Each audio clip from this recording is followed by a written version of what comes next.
Hello everyone! Welcome to a brand new playthrough of a game. We're interrupting our normal scheduled game for a lovely game. Love, Money, Rock and Roll. I think it's Love, Money, and Rock and Roll. But yeah, this is from the same company that made Everlasting Summer, which I streamed 5 years ago, actually. I streamed it in 2019.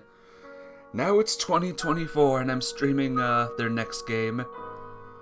So, we'll see how it goes. I'm gonna play this game like I'm gonna just do a normal playthrough, and then I'll go for each and every ending. And when I play those endings, if there's a skip option to skip dialogue I've, read already, then I'll skip it. Should be good. Hey Mafia babe, what's up? Welcome to another another visual novel. Kinda like Phoenix Wright, minus the Ace Attorney stuff. Oh, let me know if the volume is too loud or too not loud, Mafia babe. Let me know, alright? I guess we'll do load game. What, nothing? Oh. Alright. Playthrough's over. Guess we can't do it. Oh well. But yeah, how's the volume, Mafia babe? Is it good? Is all good? Gallery. Alright, we can't see anything. Music's a little loud. I had a feeling it was. Alright. Cool. How's that? Is that better? Is that better? Is that good? Let me know, alright? Help. Escape is menu. Okay, good. That's all I needed to know. Alright. Let's do a new game. Let's see what it's all about, huh? Hey, Krusty. What's up? Good to see you, too. Also, let it be known, guys, when I was playing Everlasting Summer, my Russian audience grew a lot, actually. So we'll see if the same thing happens this time around. Anyway, let's begin. Please to choose game appearance. Is this me? Himitsu. Clean, immersive. You can change the setting. Clean, immersive. We should be immersive, huh? This might be a bad idea. I don't know what any of this means. Am I gonna watch the Super Bowl? No, I'm not really a Super Bowl fan. Sad to say. If you are watching the Super Bowl, then I wish whatever team you're rooting for luck.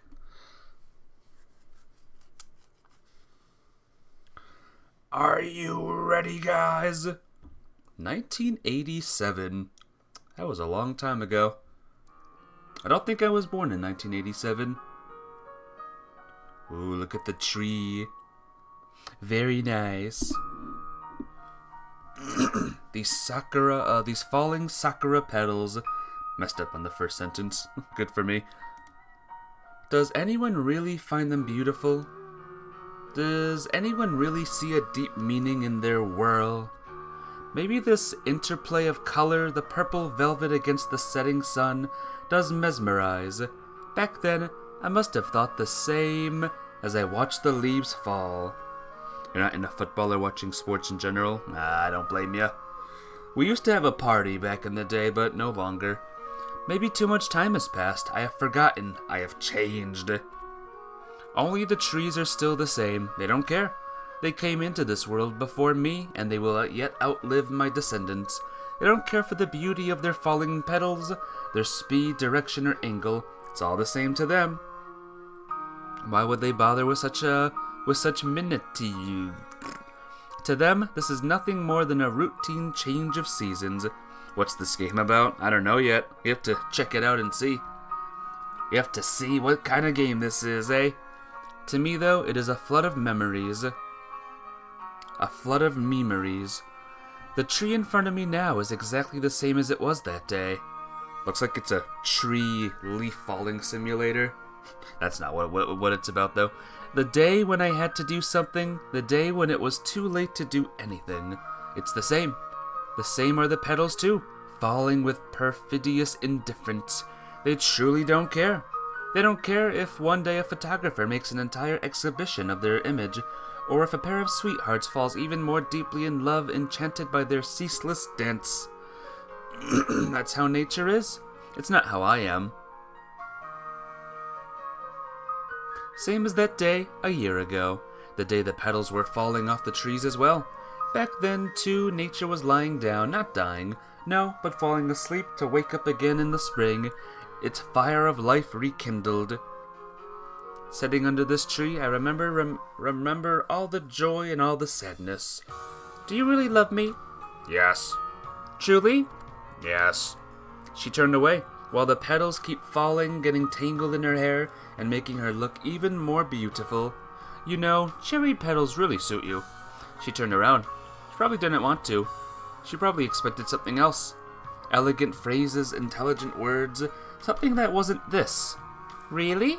Yes, of course. She smiled. I too must have expected something different. Feelings, confessions as beautiful as those fluttering petals. But at that time, those words were more important to me than anything else. More important than the tree, more important than the moment, more important than life itself. Because I realized they were like a petal resting in my hand before it fell to the ground. So near, so fragile, so precious. The end. Thanks for watching, everyone. Good game.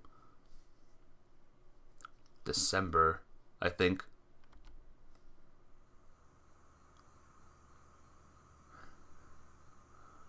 Ooh, this looks cool. That fan in the background is even moving. I like it. I woke up. The fan was humming as obnoxiously as ever. How am I gonna know, what to skip if I can't skip it? Oops. Okay, so that is the fast forward button, I think. I think it skips over everything, though. What's this? Musical. Oh, it was 3 a.m, and the silence was sickening. Dear God, better to hear the blaring of police sirens, or the shouting of a tipsy neighbor, or the screeching of car tires. Anything but this obnoxious fan. I would have turned it off long ago, but then it would have certainly been cooked alive by the heat. Hell, Russian winters had nothing on Japanese summers. With effort, I got up and went to the kitchen for some water. What were Russian winters like, anyway? Muffling creaking came from the floorboards under my feet, but the rest of the house, which consisted of 3 bedrooms, a living room, a bathroom, and some pantries, paid no attention to its sole inhabitant. Damn, it really was 3 a.m. I gulped water down greedily, spilling half over myself. Next morning I had to go to school. Had to? Why exactly? Maybe I was the one who came up with these stupid duties and responsibilities, straddling myself with the necessity of socializing and waiting for the useless piece of paper that would attest to me possessing a high school education. Can I check something, guys? I'm going to check some settings real quick. Resolution, refresh rate, game. Skip scene text. Skip mode classic instant. That might be cool. Font, language, text speed. Okay. Show hints. Tempting, but no, we'll leave the hints off. Alright, let's keep on going. Maybe I was the one who did. I must have invented this world myself, as was my wont. I must have made it up alongside all the other worlds that I fabricate daily, for myself, for those I knew, for the whole world. These obligations were nothing but stupid conventions of that world. By a stroke of bad luck, it was also the world that most people viewed as the real one. I poured myself another glass of water and returned to bed. The moon shone brightly, animating every speck of dust. In its mournful light, my room looked entirely different, like a portal to another world. A world that was beyond even my imagination. A silver ray fell on the table, inching towards a heap of papers. School papers, an unfinished novel, letters. From my mother, from friends in Russia. And I got up and put a particular script into the drawer. Has it been a year since it arrived? Or, why should it even bother me? Then again, why was it on my table? I should have tossed it long ago. I jumped up, took a step toward the table, and came to a halt. How could I? It's not as if I hadn't tried before.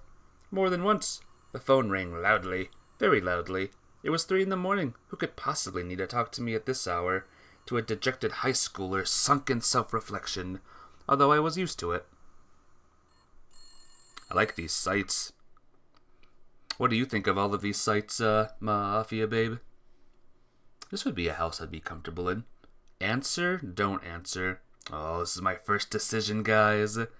I'm gonna answer it. You are dead. Oh, made the first choice.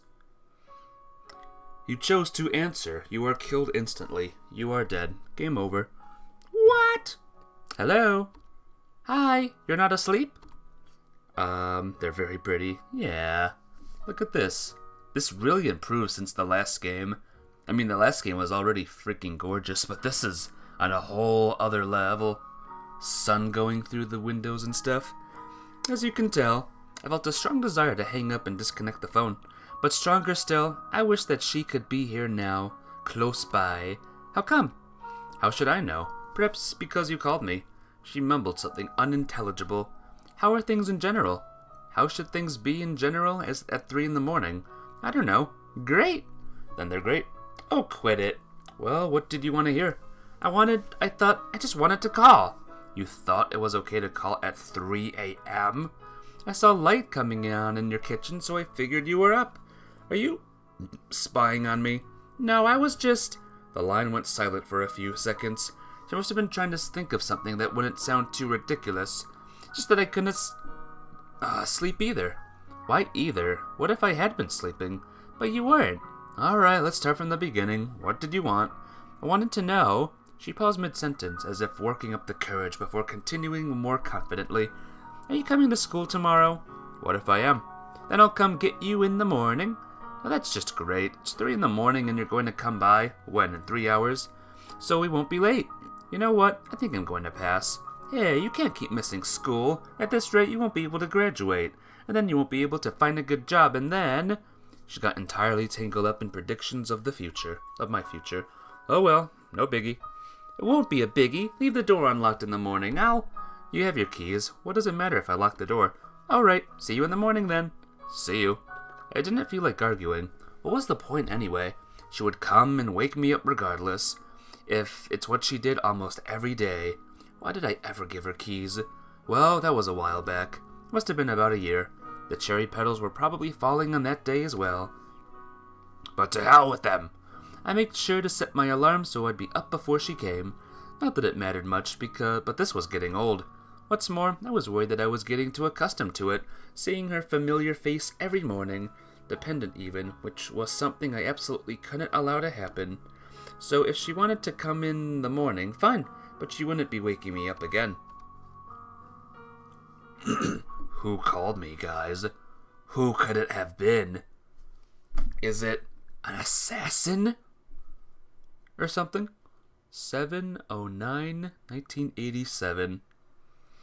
What were you doing in 1987, Mafia babe?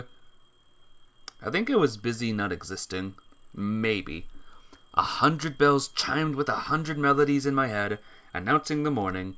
In that melody were the cheerful chirping of the birds, the construction on a neighboring street, the boisterous shouts of street vendors, the damned fan that hadn't quit humming for a second, and the grumpy muttering somewhere close by.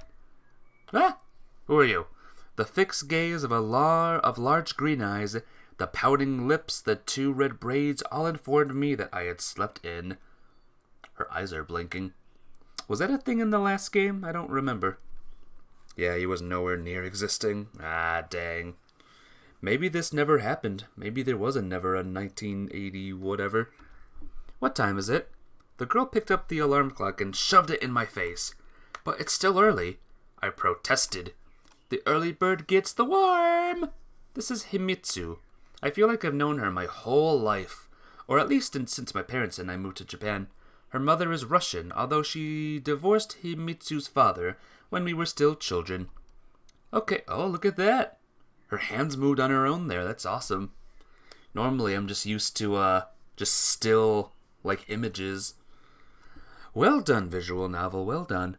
Okay, enough lounging around. Time to get up, wash up, and eat breakfast, and go to school. This is how most of my days start. Though, after all these years, I've grown used to it.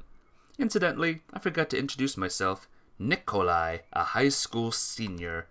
Nico-kun! Himitsu's voice carried throughout the entire house, and it no longer felt quiet, quite so empty and lonely. I quickly showered and dressed, then went into the kitchen. This house really was too big for one person. In fact, it was probably designed for a multi-generational family. Grandparents, parents, children, grandchildren. All the empty space felt oppressive, even when my parents were still with me. Can you still hear the music, Mafia Babe, by the way? Is the music still good? Let me know, alright? Now, it felt like a museum or a library. Okay, music's still good. That's the most important thing. Good musics. Who in their right mind would want to live in one of those, especially by themselves? Bon appetit! Same to you. An omelette and several kinds of salad graced the table. I picked up a piece of cucumber with my chopsticks and lazily rolled it around the plate. Not hungry? I am, but I can't live off grass like a rabbit. Himitsu frowned. So instead, instant ramen is better in your book. Can I click on? Oh look, ramen is a Japanese fast food, a type of noodles. We can learn about things. I don't know about better, but it's certainly tastier. Hey! She puffed up her cheeks comically, which made her look like a cute hamster. I put real work into it, you know. KO! I could say nothing to counter that, so I concentrated on chewing. What are you planning to do after school today? I don't know. Kyosuke wanted to go to the movies, I think. Do you have another idea? She set her chopsticks aside and looked at me intently as if about to say something important. Maybe. She laughed, trying to hide her embarrassment. Never mind, it's not important. Himitsu is in love with me. I've known this for a long time, but I have done nothing about it. See, that's why I'm streaming this game now, because it's close to Valentine's Day, and there's gonna be love. Lots of love. At some point, I grew so used to it that I couldn't tell anymore whether she loves me as a brother or a man. To be perfectly honest, I didn't care one way or another. If you want to go somewhere, I can reschedule the movie. It can do without me tonight.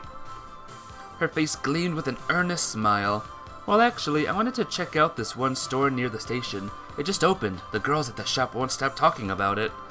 Someone else in my shoes might have considered this a date, but I simply enjoyed spending time with Himitsu. She seemed content with our arrangement too. You haven't finished your breakfast. Nor did I plan to. I might still have to eat more grass for lunch. Why don't you ever make borscht or dumplings or something? Borscht isn't breakfast, and besides, I made it before. Himitsu pouted. She had made it before, true, but not in the same way I remembered from my childhood. I wasn't about to tell her that. It's one thing not to know how to do something you can always learn. It's quite another to both know and do, yet fail to meet expectations. When that's the case, that's a good chance that you'll never learn. You're right, sorry, your borscht is really good. Very good. Borscht. Yeah, borscht, I repeated. Himitsu glared at me. Anyone else in her place would have long since emptied this bowl of imaginary borscht over my head. So what's this store you were talking about? They sell clothes. She kept staring at me. Dresses, sweaters, skirts, clothing, women's clothing. Do you think maybe you should go with one of your girlfriends then? I'm not saying no, it just might be a bit awkward. Why? I don't know, just the way things are here. And you know how I'm not always great with the local customs. I was telling the truth. Anyone else would have long since gotten used to the Japanese way of life, to Japanese traditions and cultural norms, or at least to the ways of local high schoolers. No one's going to think anything. It's not like Himitsu was now completely flustered, which was making her upset. I couldn't tell if she was more upset with me or with herself. Sometimes when I talked to Himitsu, or not only her, I would hit a dead end. I no longer knew what was expected of me, while the other person couldn't understand why I didn't get it. In the end, the entire meaning of the conversation would end up buried under an avalanche of misunderstanding, which snowballed with every new remark. At such times, it was better to agree or to remain silent. All right, it's fine. No one's going to think anything. Why would they? Exactly. Himitsu said triumphantly and went to wash the dishes. We're outside. What was this kind of weather early in the fall, called in Russia Grandma's Supper? Grandma's supper is the Russian equivalent to Indian summer, the warm period at the beginning of autumn. Did you know that? I didn't know that. In Japan, at any rate, it was still very hot at the beginning of September. Himitsu walked alongside me, smiling. I occasionally glanced over at her, trying to figure out what was on her mind. Not that I was particularly interested. More likely, I was just trying to distract myself from my own thoughts. The image of the falling cherry petals kept surfacing in my mind, dragging up painful memories. As for Himitsu, she never broached the subject.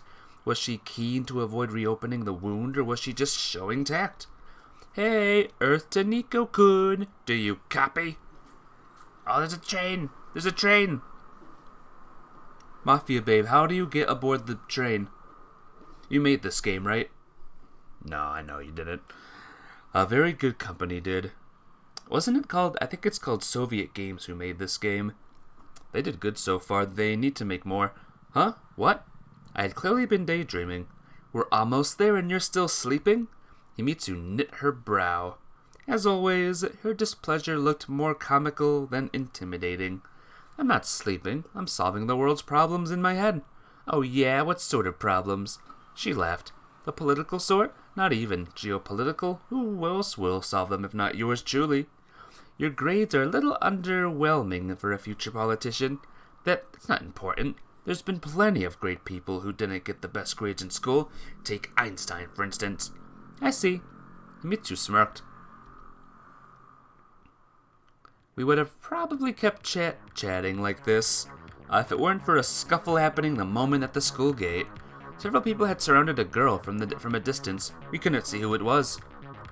Look, said Himitsu quietly, slowing down. I listened in. Uh-oh. She probably wears the same skirt all year. It must be a hand-me-down from her older sister. How does a bum like her ever even get admitted to our school? It's not a halfway house. Go work at a fish market. Careful now, you might catch something from her. It's not like I was going to, with her. Yeah, you're onto something. I bet that's how she spends her nights, earning a little side cash. Poor thing. Himitsu paused for a second. Isn't she in your class? I looked more closely. She did look familiar. I think so. Are you saying you don't even know who your classmates are? Of course I do. That's Nakahita Iwamura. I fixed my hair and looked triumphantly at Himitsu. She was not impressed. In fact, she's our class president. Himitsu was still looking at me reproachfully.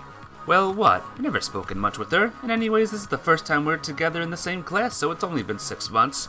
Meanwhile, the scuffle, if you could call it that, was picking up steam. The girl remained stubbornly silent, only dropping her head lower with every minute. I know, what's gonna happen here? This only continued to encourage the bullies. Come on, who would pay money for someone like her? Except maybe a couple hundred yen. The speaker made a show of opening his wallet stuffed with bills, pulling out a handful and waving them in front of Iwamura. This is really getting out of hand. I muttered under my breath, but the other students walked right on past, pretending to not notice anything. These damn traditions again. This isn't right. Nico-kun, don't. Let's just tell the teacher. Himitsu tugged lightly at my sleeve. And what is the teacher going to do? Scold them? My, aren't you ashamed of yourselves? I was starting to get worked up. If I had to think about it, what business of mine was this? A fellow classmate? So what? Hadn't exchanged more than a couple of words with her before this day. Still, it was hard to watch one poor girl getting picked apart by an entire pack. What should I do? Intervene? Don't intervene. I don't want to see a poor girl getting picked on, so I'm gonna intervene. You intervene, a bully punches your head off. You are dead. Game over. Why should I stay on the sidelines? Yeah, intervene is good. Why should I stay on the sidelines? What if Himitsu were in her place? After all, we weren't exactly the richest kids at this school either. Sorry. Himitsu only smiled slightly in response. Hey! I yelled and headed confidently in their direction. Leave her alone! At first they just looked at me in surprise. Iwamura, on the other hand, kept staring at the ground and didn't react at all. And who would you be? Why do you care? Keep walking. Their tone was challenging, but that only boosted my confidence. Nice pompadour, loser. 4 against 1. Don't you think that's a bit unfair? You want some too? Is that it? 2 guys from the group step forward, cracking their knuckles for emphasis. Seems like they could do more than talk trash. What's a hero? What's the hero gonna do now? One of them smirked. Yeah, what? To tell the truth, I didn't know either. I've been compelled to stand up for Iwamura by some kind of inflamed sense of justice. No more. Because here you weren't supposed to act this way, and there you were supposed to help your neighbor. But real life isn't manga or anime. But it is a visual novel. In real life, I had no superpowers. You're about to find out. I got up close to one of them, and froze. And what now? But the guy staggered back, clearly rattled. Who do you think you are? Hey, Zero. Welcome to the stream, how you doing? You're the first one here. Yay. The same instant, the second guy rushed up to me, clearly intending to shove me in the chest. My reflexes kicked in before I could think.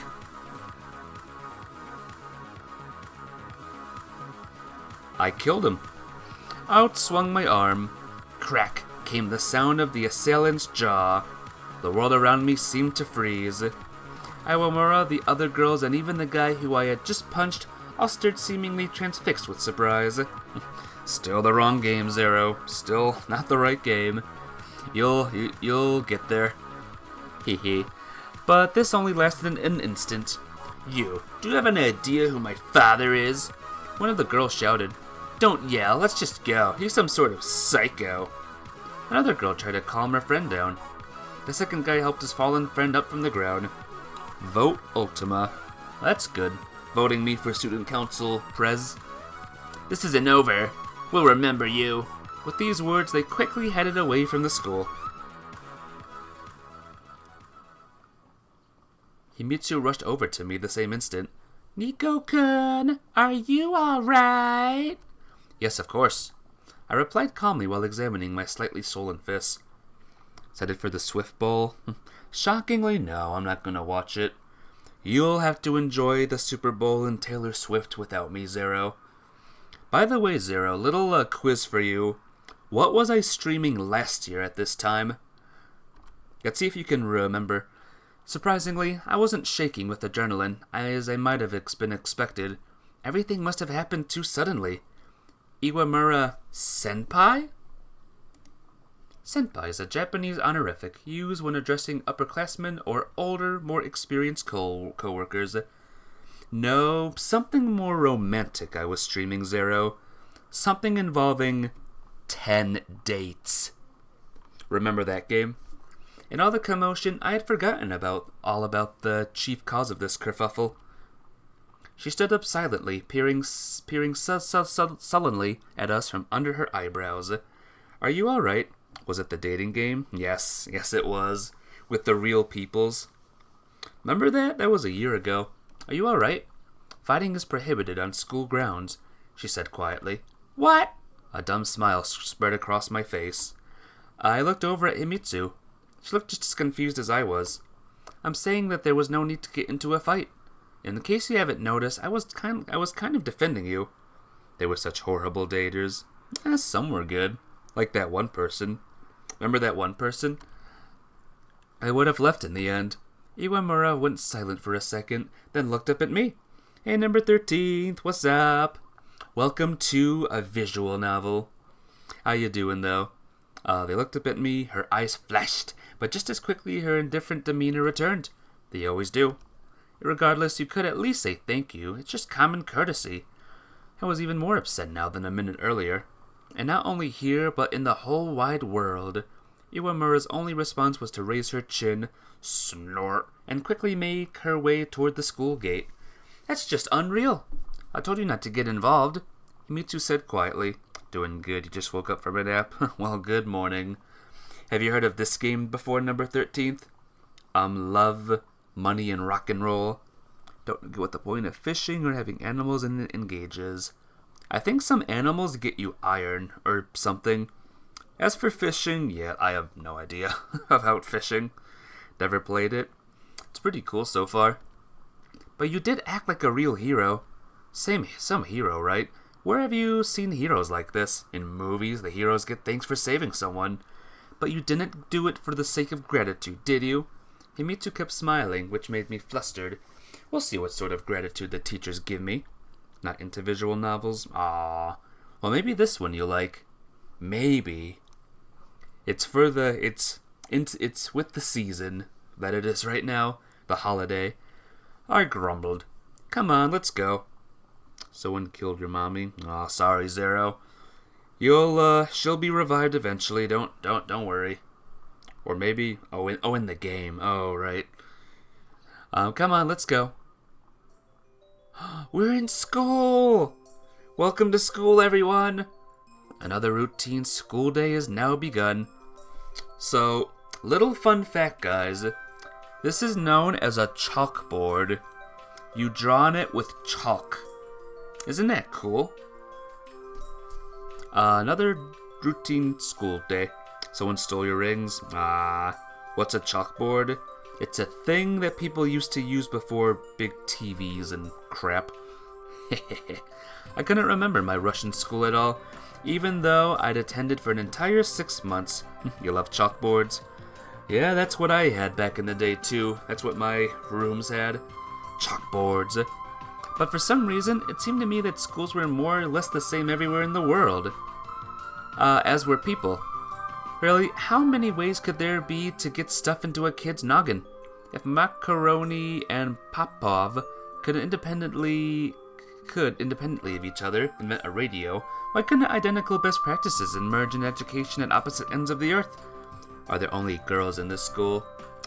Just in this scene there is. Just in this one scene, for some reason. A shout from a teacher snapped me out of my thoughts. I used to call it a blackboard. You know what? I think I called it that too, blackboard. Whatever school was like in Russia, school here was pretty strict. There was a reason, after all, why this was one of the best schools in the country. My class consisted largely of the children of rich and famous businessmen, politicians, showbiz stars. Sometimes I felt out of place here, but then even among this elite, there were people who were almost ordinary. Aha! See? 2 guys. One such person, Kyosuke, came up to me during break. I had known Kyosuke since middle school. He came across as a down-to-earth guy, with none of the attitude of the local privileged youth. Hey, Nick, did you hear what happened this morning? I looked around the classroom and spotted one of the girls that had been harassing Iwamura. She gave me a mean look, but then quickly went back to what she had been doing. Whatever. No, what happened? I asked, even though I knew perfectly well what Kyosuke was referring to. This morning at the school gate, Kyosuke lowered his voice. There was a brawl. Some word for it. Couldn't they think of a better one? Yeah, well, I'm aware. What do you mean? Did you? His eyes lit up, he leaned in toward me and then continued at a rapid-fire pace. Are you the guy? The one who punched Kurosaki from Class B? 2 guys, one of them will have a harem, the other one will be a side character. Not to mention this 3rd guy here. Oh, crazy, huh? Somehow I neglected to ask his name. I answered proudly, and immediately winced. There was nothing to be proud of here. Now everyone was going to gossip about what a dangerous bully I was, and no one was going to remember that I had actually saved a poor girl from harassment. Don't get the wrong idea, I was just defending. My eyes were scouring the classroom in search of Iwamura. Was defending, but she wasn't here. Was I really looking to her for my proof of my heroic deed? For a confirmation that I wasn't just a troublemaker? Well, anyway, I was defending a girl. A girl? Who? Kyosuke squinted. Don't know who she is. Anyway, what's it matter? It was a natural reaction, you know. Anyone in my place. Looked up at Kyosuke. Any decent person would have done the same. Oh, yeah, sure. Don't forget to introduce me to this mystery girl of yours. This guy looks like a nerd. Yeah, he might be a little bit nerdy. He seemed to want to hide something, but at that moment, the school bell rang. He didn't need to know that girl was Iwamura. She had it pretty rough as it was. Then again, maybe part of the blame lay with her. Whoa, where'd the 2 guys go? The next lesson was contemporary Japanese. I've been in Japan for 10 years now, and speak the language fluently. Of course, but writing still gives me grief at times. Here's the hallway. When the break arrived, I rushed out of the classroom to avoid a continued conversation about the morning's incident. Kyosuke could be pushy and persistent, but he didn't entirely lack tact, so I was probably being too cautious. English was next. It came much more easily to me. I spent the better part of the lesson gazing out at the sports ground where a soccer match was taking place. Soon my thoughts took me far from school to the day when the cherry petals were falling. Fall was here, and that meant the trees would soon be shedding their foliage again. The color palette might be different this time, but would my feelings remain the same? A couple more weeks, a month at most, and I would know. The bell recalled me to reality as my stomach started gurgling noisily. Didn't have breakfast today? Let's make a cafeteria run. You're always ready to chow down. Where there's a whole body, there's a whole mind. A whole lot of body, more like it. I was, however, really hungry and didn't want to wait till lunch. Alright, let's go! The memory of Himitsu's health, balancing breakfast, was still fresh in my mind. I wanted to eat something unhealthy but delicious. You don't know what the pet does? Keep petting it. You'll see. I'll confess I actually kind of forgot what the pet did too. It's been a long time. Sadly, food poisoning was not on the menu. The cafeteria, like everything else at this school, was first rate. I couldn't tell you if the food here was on par with what they serve at the world's top restaurants, as I hadn't been to one, but on the whole I had no complaints. Besides, the menu had plenty of European options. No borscht among them, of course.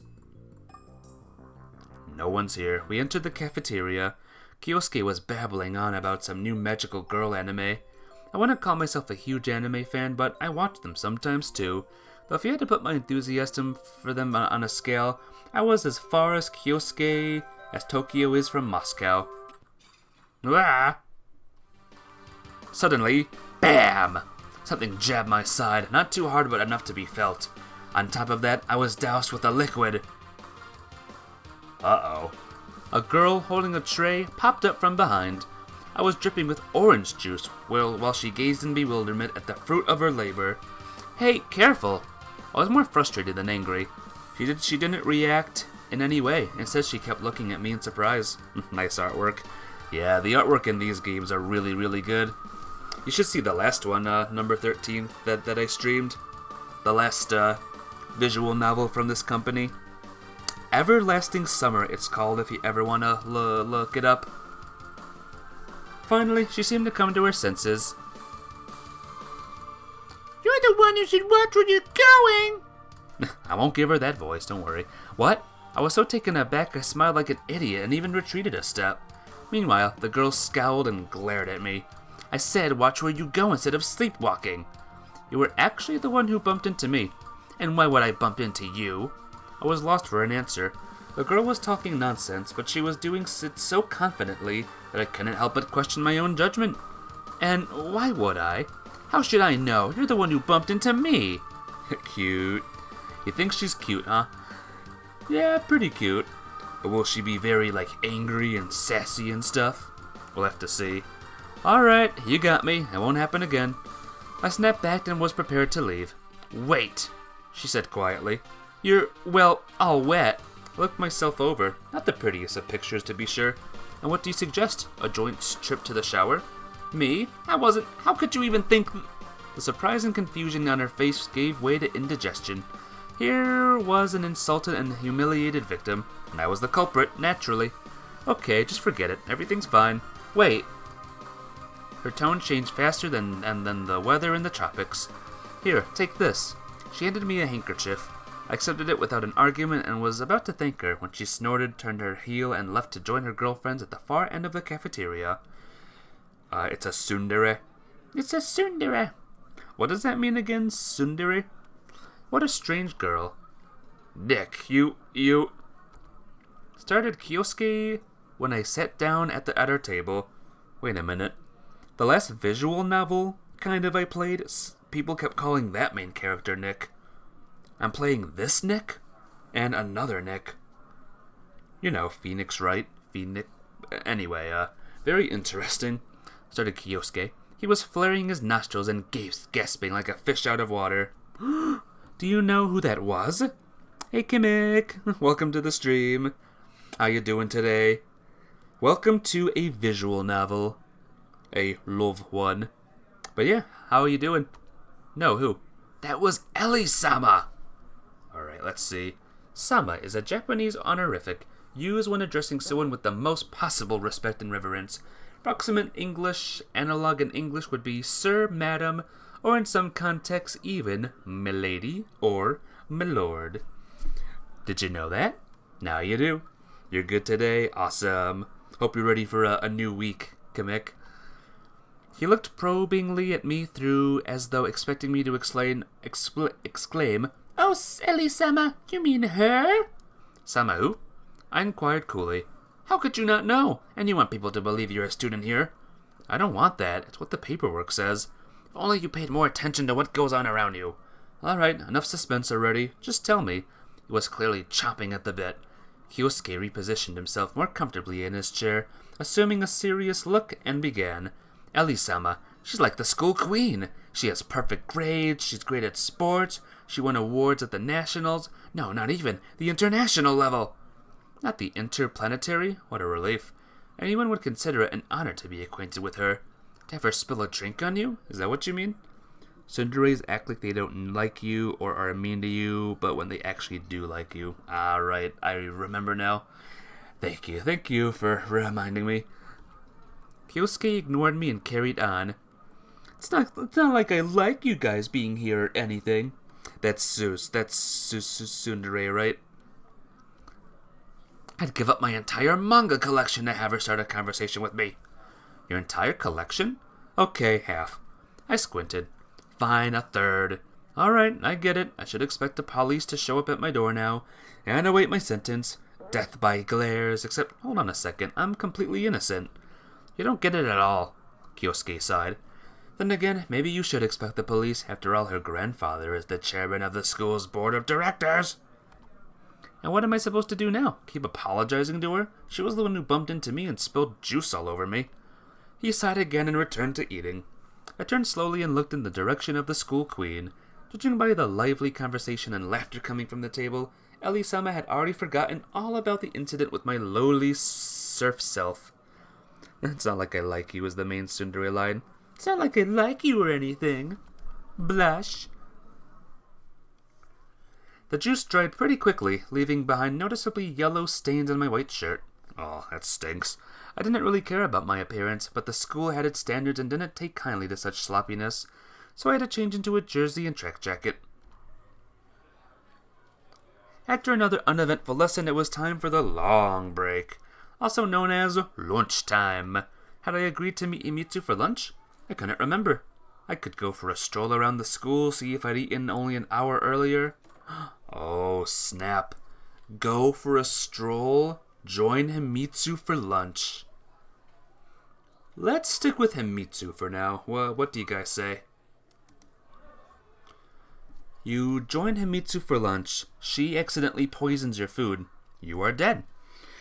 Maybe we did agree, and I had simply forgotten.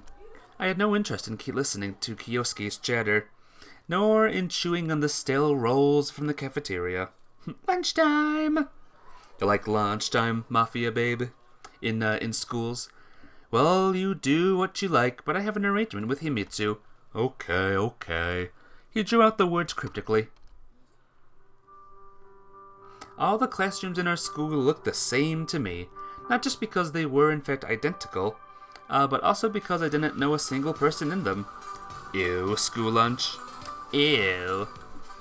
I don't know, my school lunches, at least the pizza time was good. The Friday pizza days. I always brought my lunch though. But others knew me, so no one was surprised when a senior walked into a junior's classroom. Hey, I seem to remember that we planned to meet for lunch. Just in case. He didn't exactly. Mitsu seemed slightly caught off guard initially, but she quickly continued with a smile. But I guess we did, shall we? We walked outside and sat down on a schoolyard bench.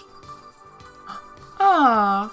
Himitsu took out 2 bento boxes and said with a straight face, "Choose." But they're the same. No, they aren't. See, one is wrapped in blue and the other is red. I was sure that the difference ended there. Alright then, give me the blue one.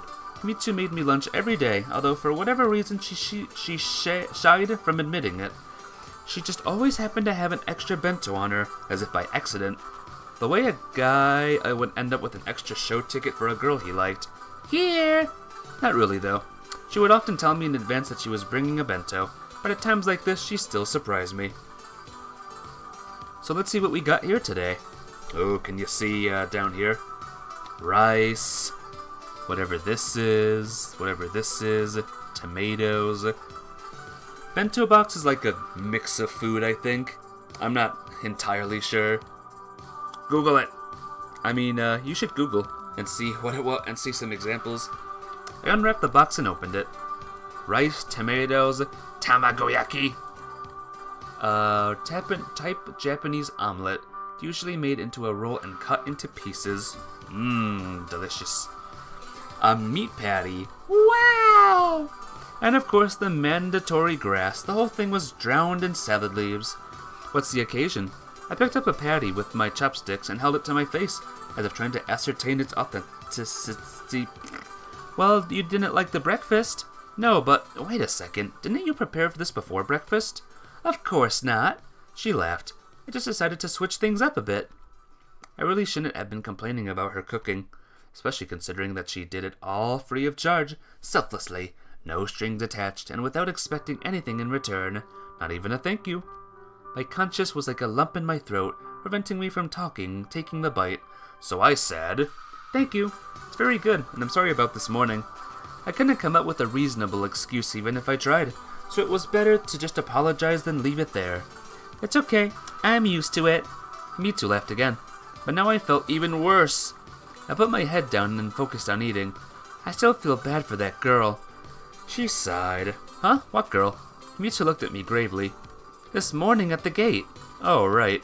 Preoccupied with my meal, I drifted off for a moment. Have you talked to her since? No, I didn't really have anything to talk about. I noticed the reproach in Himitsu's eyes and continued. I mean, seriously, was I supposed to walk up to her and say, I am very sorry about what happened to you. Oh, and how about showing some thanks to the miraculous rescue? Don't be like that. She's having a rough time. You know, somehow I didn't pick up on that. She's just hiding her feelings because it's a habit for her at this point. Himitsu grew sad. That's fine. I wasn't asking for flowers or medals or commemorative plaques. A simple thank you would have been enough. How hard is that? For you it might be easy. So am I in the wrong? I don't know. Finally, Himitsu smiled. Anyway, I'm glad you helped her. Yet at the time, you were saying that we shouldn't get involved. I smirked. I did, but I've changed my mind. Why? Because what you did was the right thing. Somehow Himitsu reminded me of a Soviet pioneer scout. The comparison made me burst out in laughter. I choked, and rice went flying everywhere. Now look what you've done. She took out a handkerchief and wiped off the grains of rice stuck to my face. Wait, stop. What are people going to think? I was generally much more relaxed about this kind of thing than the Japanese, but doting me on in public like that was perhaps crossing the line. I wonder why I didn't embarrass her. What should they think? Himitsu seemed genuinely perplexed. I shouldn't hide your feelings. My character will not hide my feelings. Or maybe he will. Who knows at this point? Nothing at all. I looked around in an exaggerated fashion to show we weren't alone. Don't worry about it. She smiled and started packing away the now empty boxes. Sometimes I just didn't get her. I got back to the classroom just a couple minutes before the bell. Kyosuke was sitting at my desk talking to another classmate. Hey there, Romeo. How was lunch? It was fine. I replied concisely, but for some reason still looked away. The school day was coming to a close. Aww. Sorry, guys. School's ending for the day. Worn-out students had started counting off the minutes, but there was still one more class to go. Himitsu stopped in during the break to remind me that we had agreed to go shopping after school. What are you having for lunch? I already had my lunch. I had a ham sandwich, ham and cheese sandwich, and some oranges. It was good. At first I had trouble figuring out what she was even talking about. The teacher was trying unsuccessfully to call the class to attention, but most students were ignoring him. I mean, a lot of the students at this school were genuinely invested in their education and keen to learn, but a good half only sat through the lessons for the sake of their prestigious diploma. Why worry about frivolities like grades or detentions when your whole life is planned out for you decades in advance? Settle down. The teacher kept repeating. Regrettably, he could not yell at them. All right, if you don't calm down, you're not going to find out that we're having the new girl join us today. Instantly, the classroom plunged into silence, broken only by a few whispers. A new student? In the middle of the year? Is she cute, I wonder?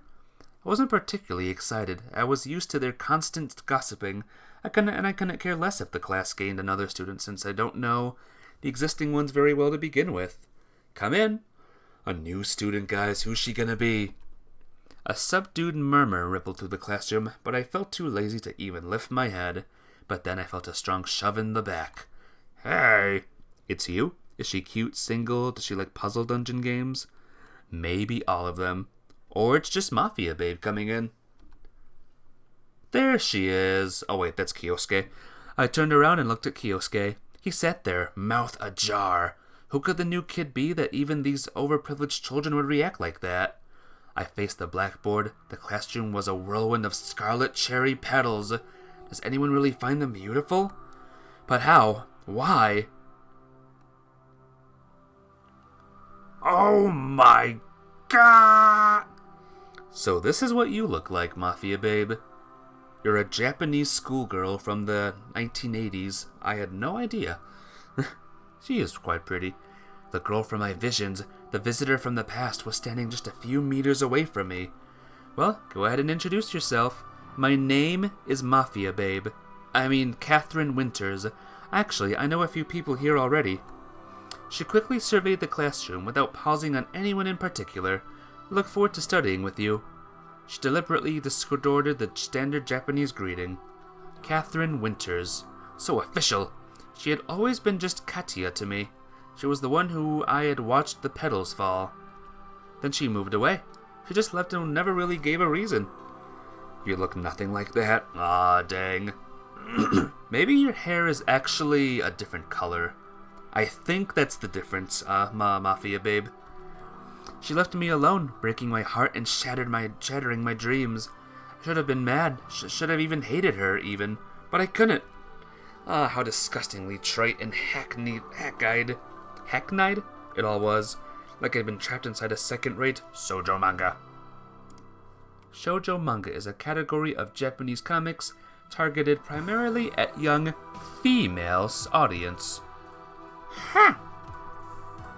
Now she just needs glittering sparkles around her face and some wispy clouds in the background. All the colors are wrong. All the everything. I wouldn't wait for it. It was nothing I wasn't used to.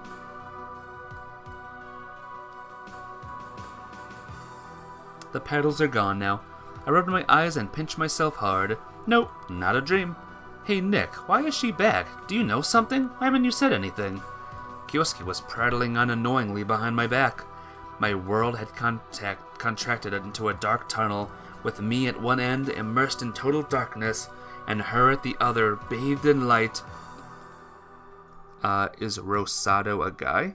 Who's Rosado? Are you talking about your game? Your Fire Emblem? Because I forgot. I forgot even who Rosado even is.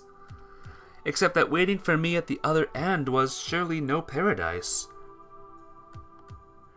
Meanwhile, the teacher showed Catherine to her desk. She walked past me without so much as a glance. I was at a loss for words. Hey Eliza! Welcome to the stream. Welcome to a visual novel. I hope you're well. I hope you're awesome. Enjoy what I have to offer here, this epic game. I was at a loss for words. Was it supposed to jump up in the middle of the lesson and scream, "What are you doing here?" My classmates' initial astonishment had faded away in the meantime. This game looks so good. Yeah, it's a visual novel, if you ever heard of those before. Many did, in fact, know Catherine. She had been a student at this school before. The rest probably hadn't expected to see a foreigner. After all, there weren't that many of them, even at our school. I doubted they considered me a foreigner. That is, if they were aware of my existence at all. I met Katya in my first year of high school. Somehow we ended up dating. Oh, we dated! She and I, rather incredible. Her mother had been working in Japan for quite some time, same as my parents. Your burned finger is better? That's good. Keep it safe. And all that. Time passed, and everything seemed to be going well. Then one day, Katya told me we could no longer be together. Something about her mother getting transferred. I could probably accept the story. I could forgive and forget. But didn't it hurt her even a little? Was I just a co-worker? Someone you simply cut ties with when you transferred to another office? Why, we should have an office farewell party. I would have stocked up on gifts. I'm sorry. Goodbye now. Cold, hollow, everyday words. And after all that, she was going to just show up in my class? Nice to meet you. I look forward to studying with you. Seriously? Was there not another school in all of goddamn Tokyo? I couldn't believe it.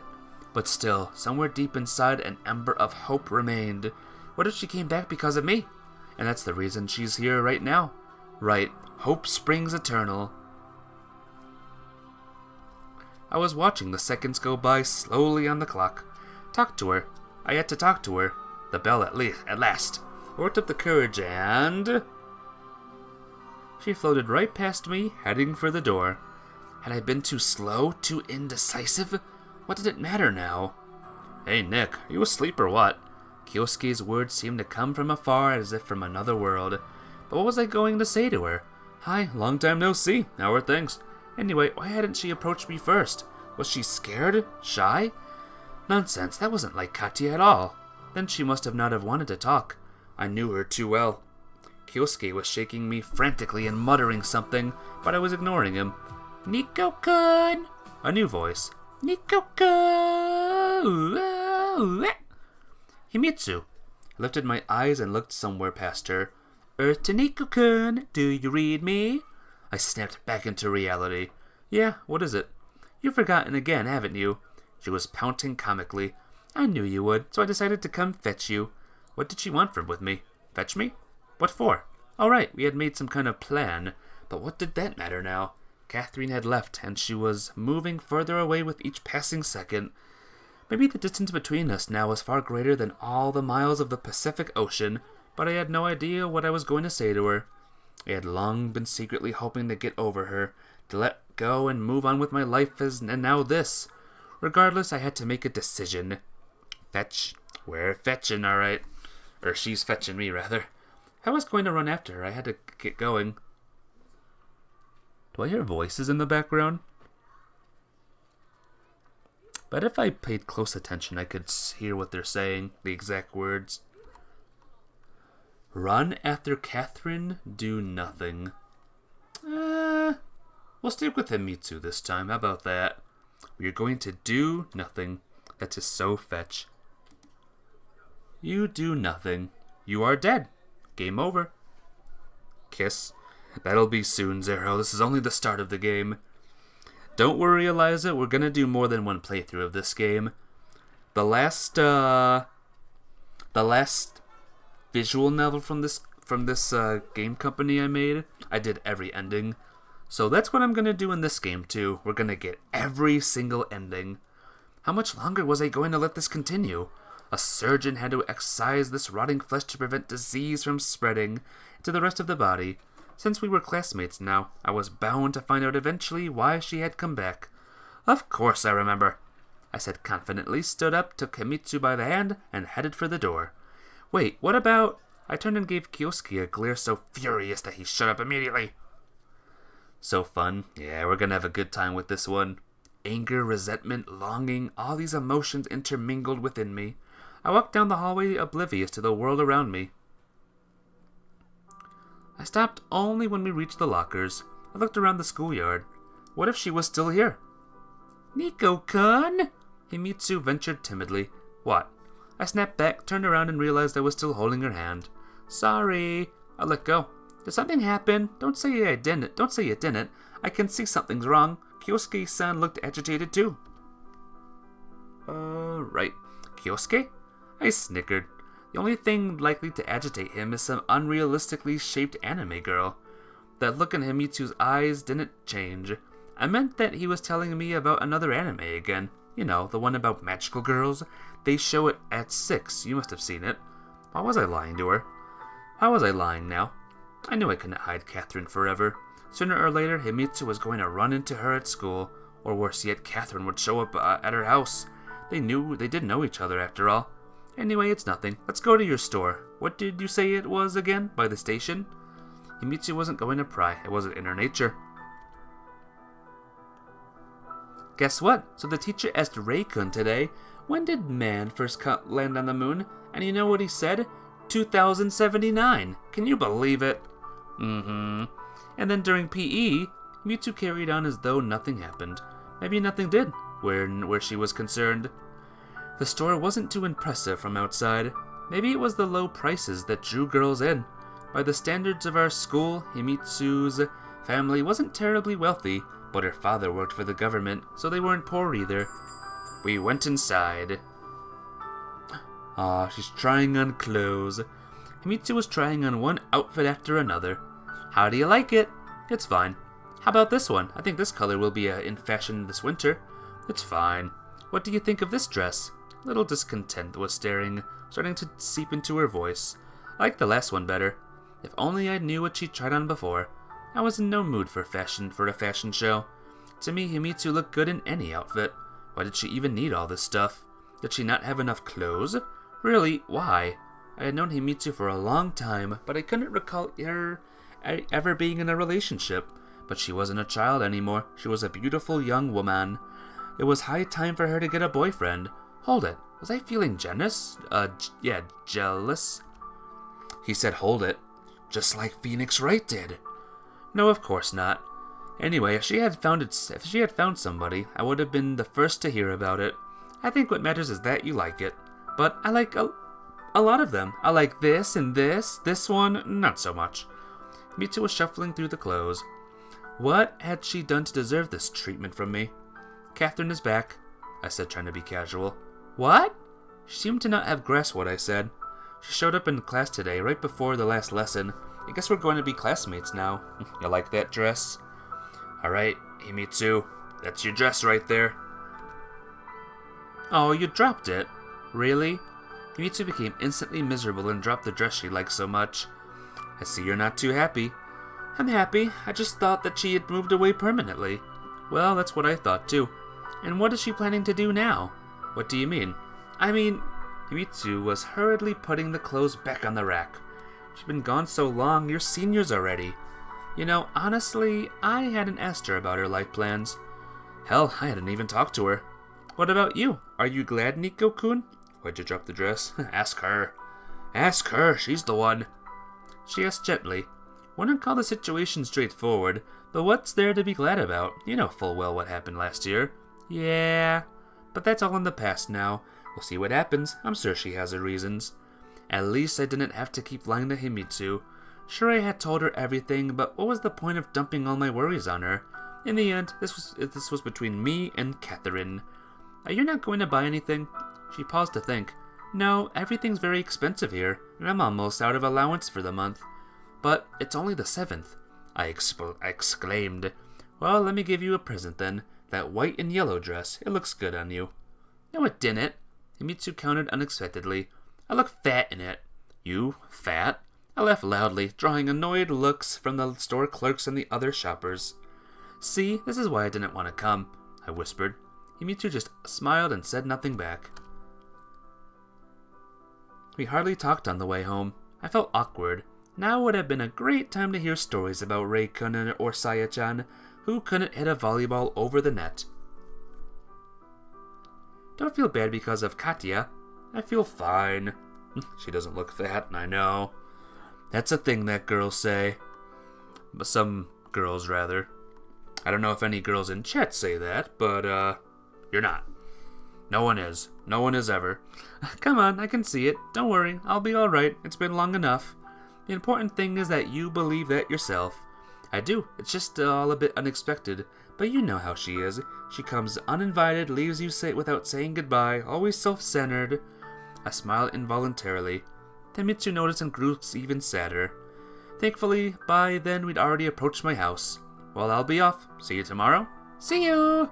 Wanted to say something else, but instead she just watched as she walked through the gate. There's an old video game down here. You see that? Old video game system. I spent the rest of the day trying futilely not to think about Catherine. If I continued like this, I was going to lose my mind. Every 5 minutes the phone rang. I didn't pick up because I knew it was Kyosuke. Who else would be calling me? When it came to that crazy otaku, I was lucky he wasn't pounding on my door. In the end, I unplugged the phone. Ho ho.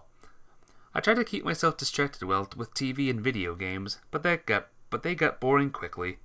I even did some homework, for a change, played the bass for a bit, and fixed myself a simple dinner. Needless to say, I would rather have eaten Himitsu's cooking, but she must have been busy. Not that Himitsu was under any obligation to make meals for me on a daily basis, but I was used to it.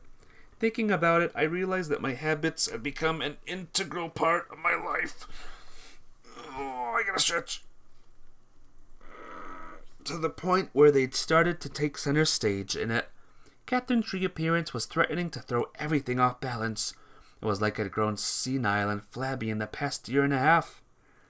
Stretch cam. You gotta subscribe. You have to give 100 subscriptions for that one. And I'm joking. No one do that. No one do that. To the point where I crave stability above all. But why did I need chaos in my life? If nothing good was going to come of it anyway. Oh, yeah, that still doesn't work. 0.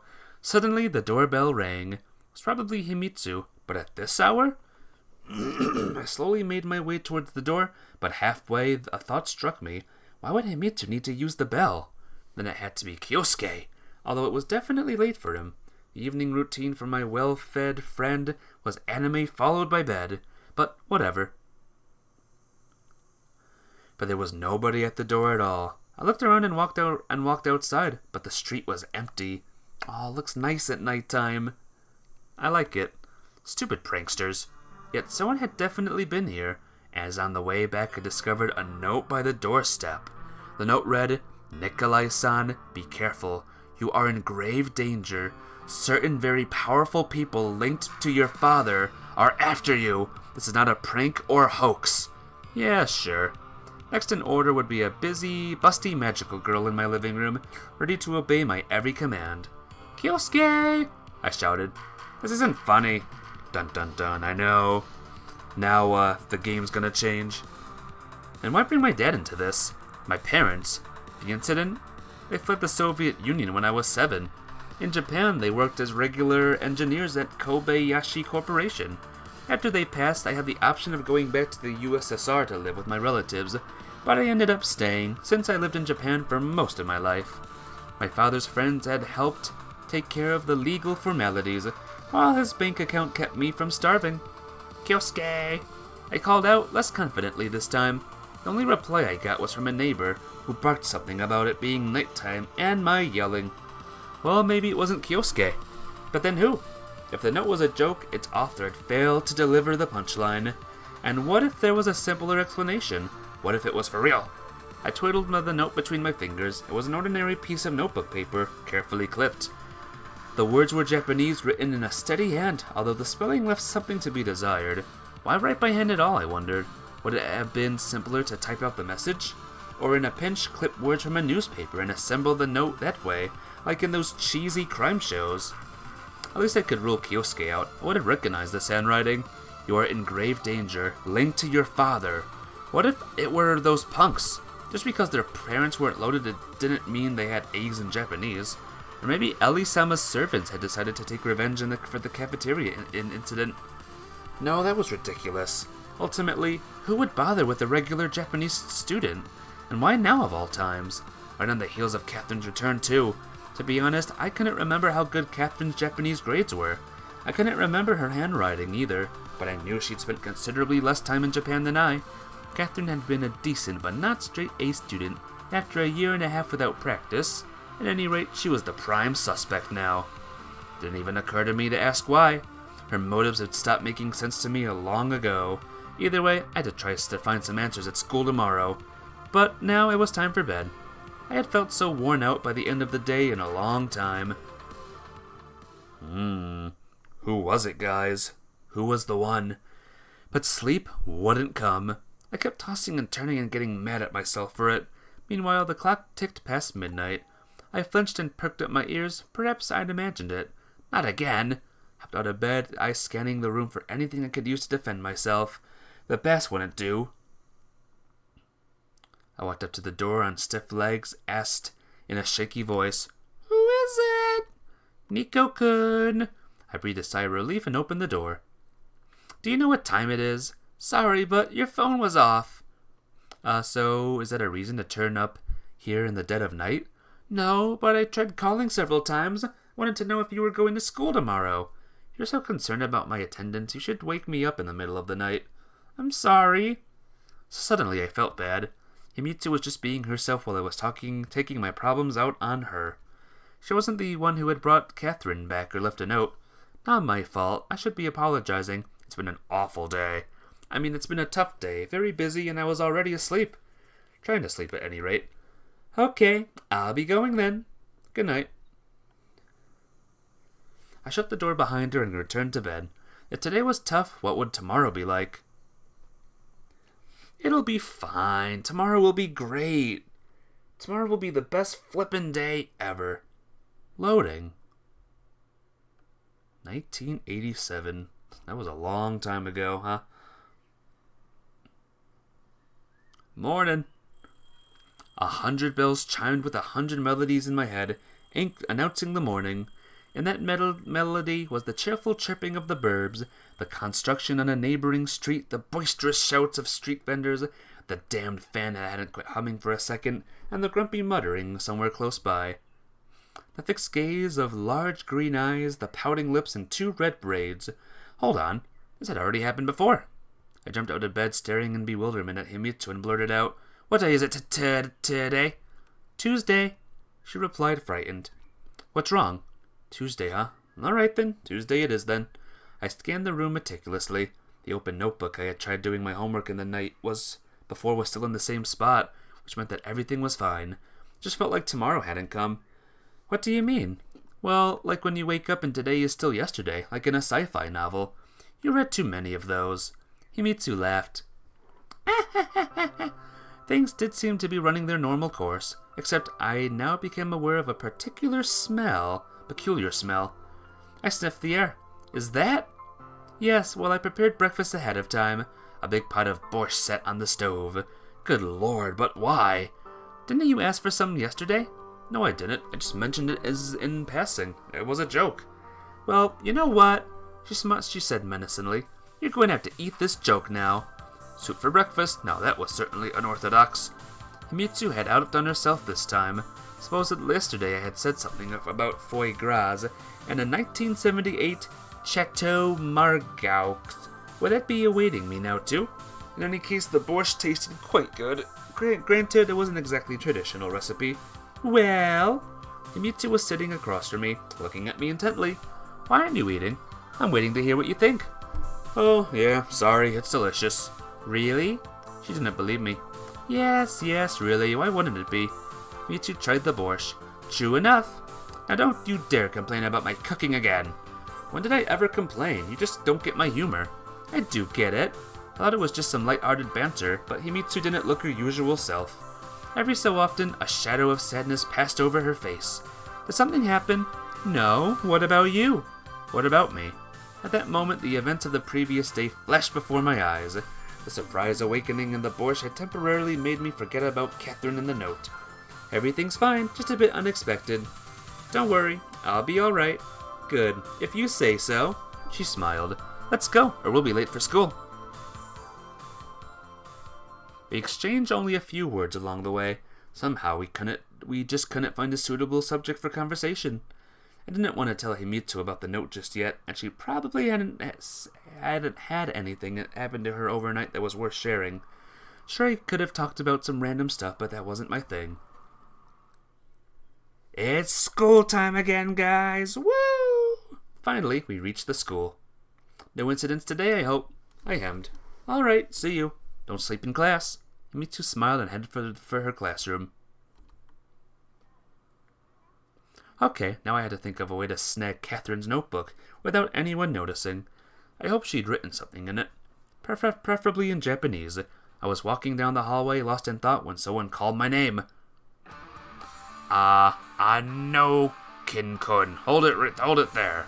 The school principal. What was his name? Yes, Kimiyama-sensei. What was it? Sensei means teacher or doctor in Japanese, often used as an honorific or title when addressing people of these professionals, similar when pupils address their teachers, similar to adding doctor before someone's name. Dr. Senpai. Follow me to my office, please. But class is about to start. I protested like this sort of thing was something new to me. Won't take long. A wiry old man in his 70s, maybe even older. Kiyama-sensei was always coyingly polite and cold. On top of that, he dressed and carried himself in a strictly European manner. I'd always been shocked by how devoted some Japanese people were with the Western lifestyles and culture. I couldn't think of any number of sayings on the subject, along with the lines of, "To thine own self be true," although here this had become something of a tradition in its own right. It was, after all, an elite school. What's the issue exactly?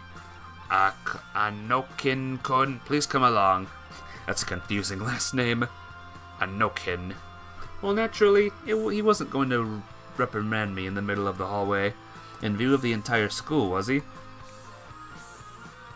How's it going? I think it's going good. I think, I might be in trouble. I might be getting expelled. We'll have to see, huh? But it's going good, I think. Well, we went into his office, but someone was already there. Huh, well, if it isn't Ojo-sama herself. Ojo-sama means young lady in Japanese, usually used to address daughters of the very wealthy and or noble families. Can be used with irony or sarcasm, similar to princess. Standing next to the principal's desk was, in fact, Ellie-sama. The boar from yesterday. She seemed equally surprised to see me here. Yesterday's cafeteria incident came back to me in vivid detail. The madame did give me a kerchief in the end, to wipe myself, and I tossed it into the dirty laundry at home. Whoops, I needed to return it. Let me guess, you're a frequent visitor here? She asked sarcastically. Well, I certainly didn't expect to find myself groveling at your grace's feet today. That will be all, Kobayashi-san. Kobayashi? That last name sounded familiar. Ellie bade the principal a polite farewell and walked past me, shooting me an angry look. So, Anokin-kun, do you know why you're here? I've got a couple of theories. Principal Sutton gave me a sad look from behind his glasses. Anokin-kun, I understand that Japanese culture is alien to you, but here at this school we have students of every nationality. We endeavor to provide all of them with the best opportunities. In return, we expect an appropriate level of respect and adherence to the school rules. Here we go. I think you ought to understand this, especially considering your situation. What about my situation? Let's not make this personal now. No, what I meant was... Embarrassed, he removed his glasses and began wiping them slowly with a special cloth.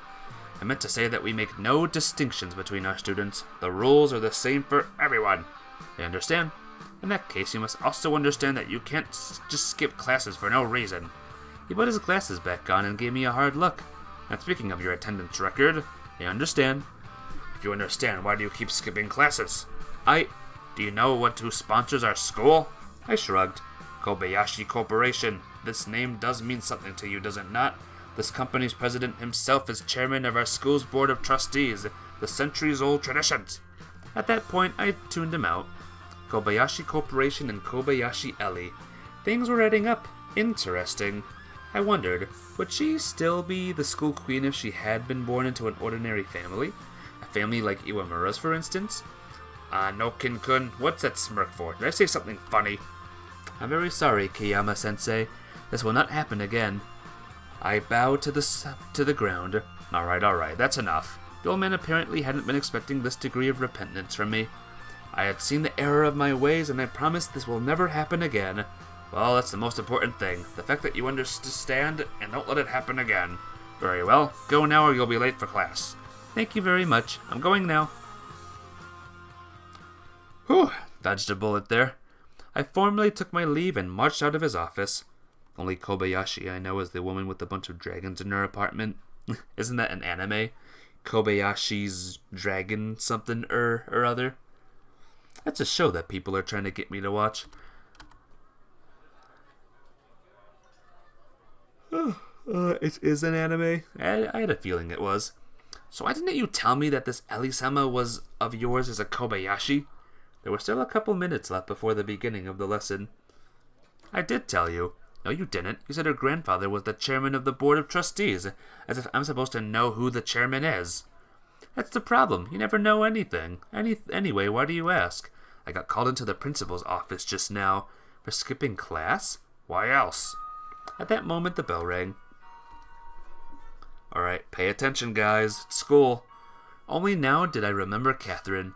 Her seat was behind me, so I couldn't watch her constantly. It's fun, you recommend it? One of these days I'll get it. One of these days I'll pick it up. Was she writing anything down? How was I going to grab her notebook unnoticed anyway? Surprisingly, I was hardly at all anxious. Sleep had cleared my mind, and I found the whole situation more intriguing than troubling. The closing bell finally rang. Catherine got up and left the classroom. This was my chance. I slowly approached her desk, trying to look as inconspicuous as possible. I glanced around. My classmates were all minding their own business. I leaned down, opened my notebook, flipped through the pages. No, the handwriting was completely different. But how? Why? Sure, I had some issues with Japanese characters, but that much was obvious. Catherine did not write yesterday's note. Noken-kun. I stood at attention. Caught, exposed, disgraced. Go to the teacher's room with Iwamura-san and bring the printouts for the next lesson. That was close. I looked at Iwamura. She stood nearby, staring indifferently out the window. Right now, I only wanted to get out of the classroom as quickly as possible. Hi. Well, should we get going? I can go alone. She didn't even look in my direction, but we were told to go together. I'll manage by myself. Under different circumstances, I would have gladly agreed with her. Listen, I understand and all, but I've already been to the principal's office today, and I'm not burning with a desire to go back. Suit yourself. Iwamura shrugged and headed toward the door. The hallways were unexpectedly empty. It was as if the students were hiding away in anticipation or something. Oh. Iwamura walked in silence. This was how she was acting after I'd defended her a day earlier. The awkward silence desperately demanded a conversation to break it. So, do you have to do this often? I couldn't think of anything better to say. She raised her high eyes and looked at me in surprise. That was a first. So I had achieved the desired effect after all. Well, of course, I'm the class president. Oh yeah, right. Sorry. Silence again. It's just that we've never really talked. I don't even know your first name. Why do you need to? It's only natural. Here, I'm Nikolai. This visibly embarrassed Iwamura, who seemed to be hesitating with her answer. In Japanese culture, addressing someone by their first name is a sign of close, possibly vulgar familiarity. This was especially true in our case, but I didn't bother with all these conventions. Kagome, she said quietly. What? Really? A loud burst of laughter escaped my lips, spooking several passing girls who went as far around us as they could.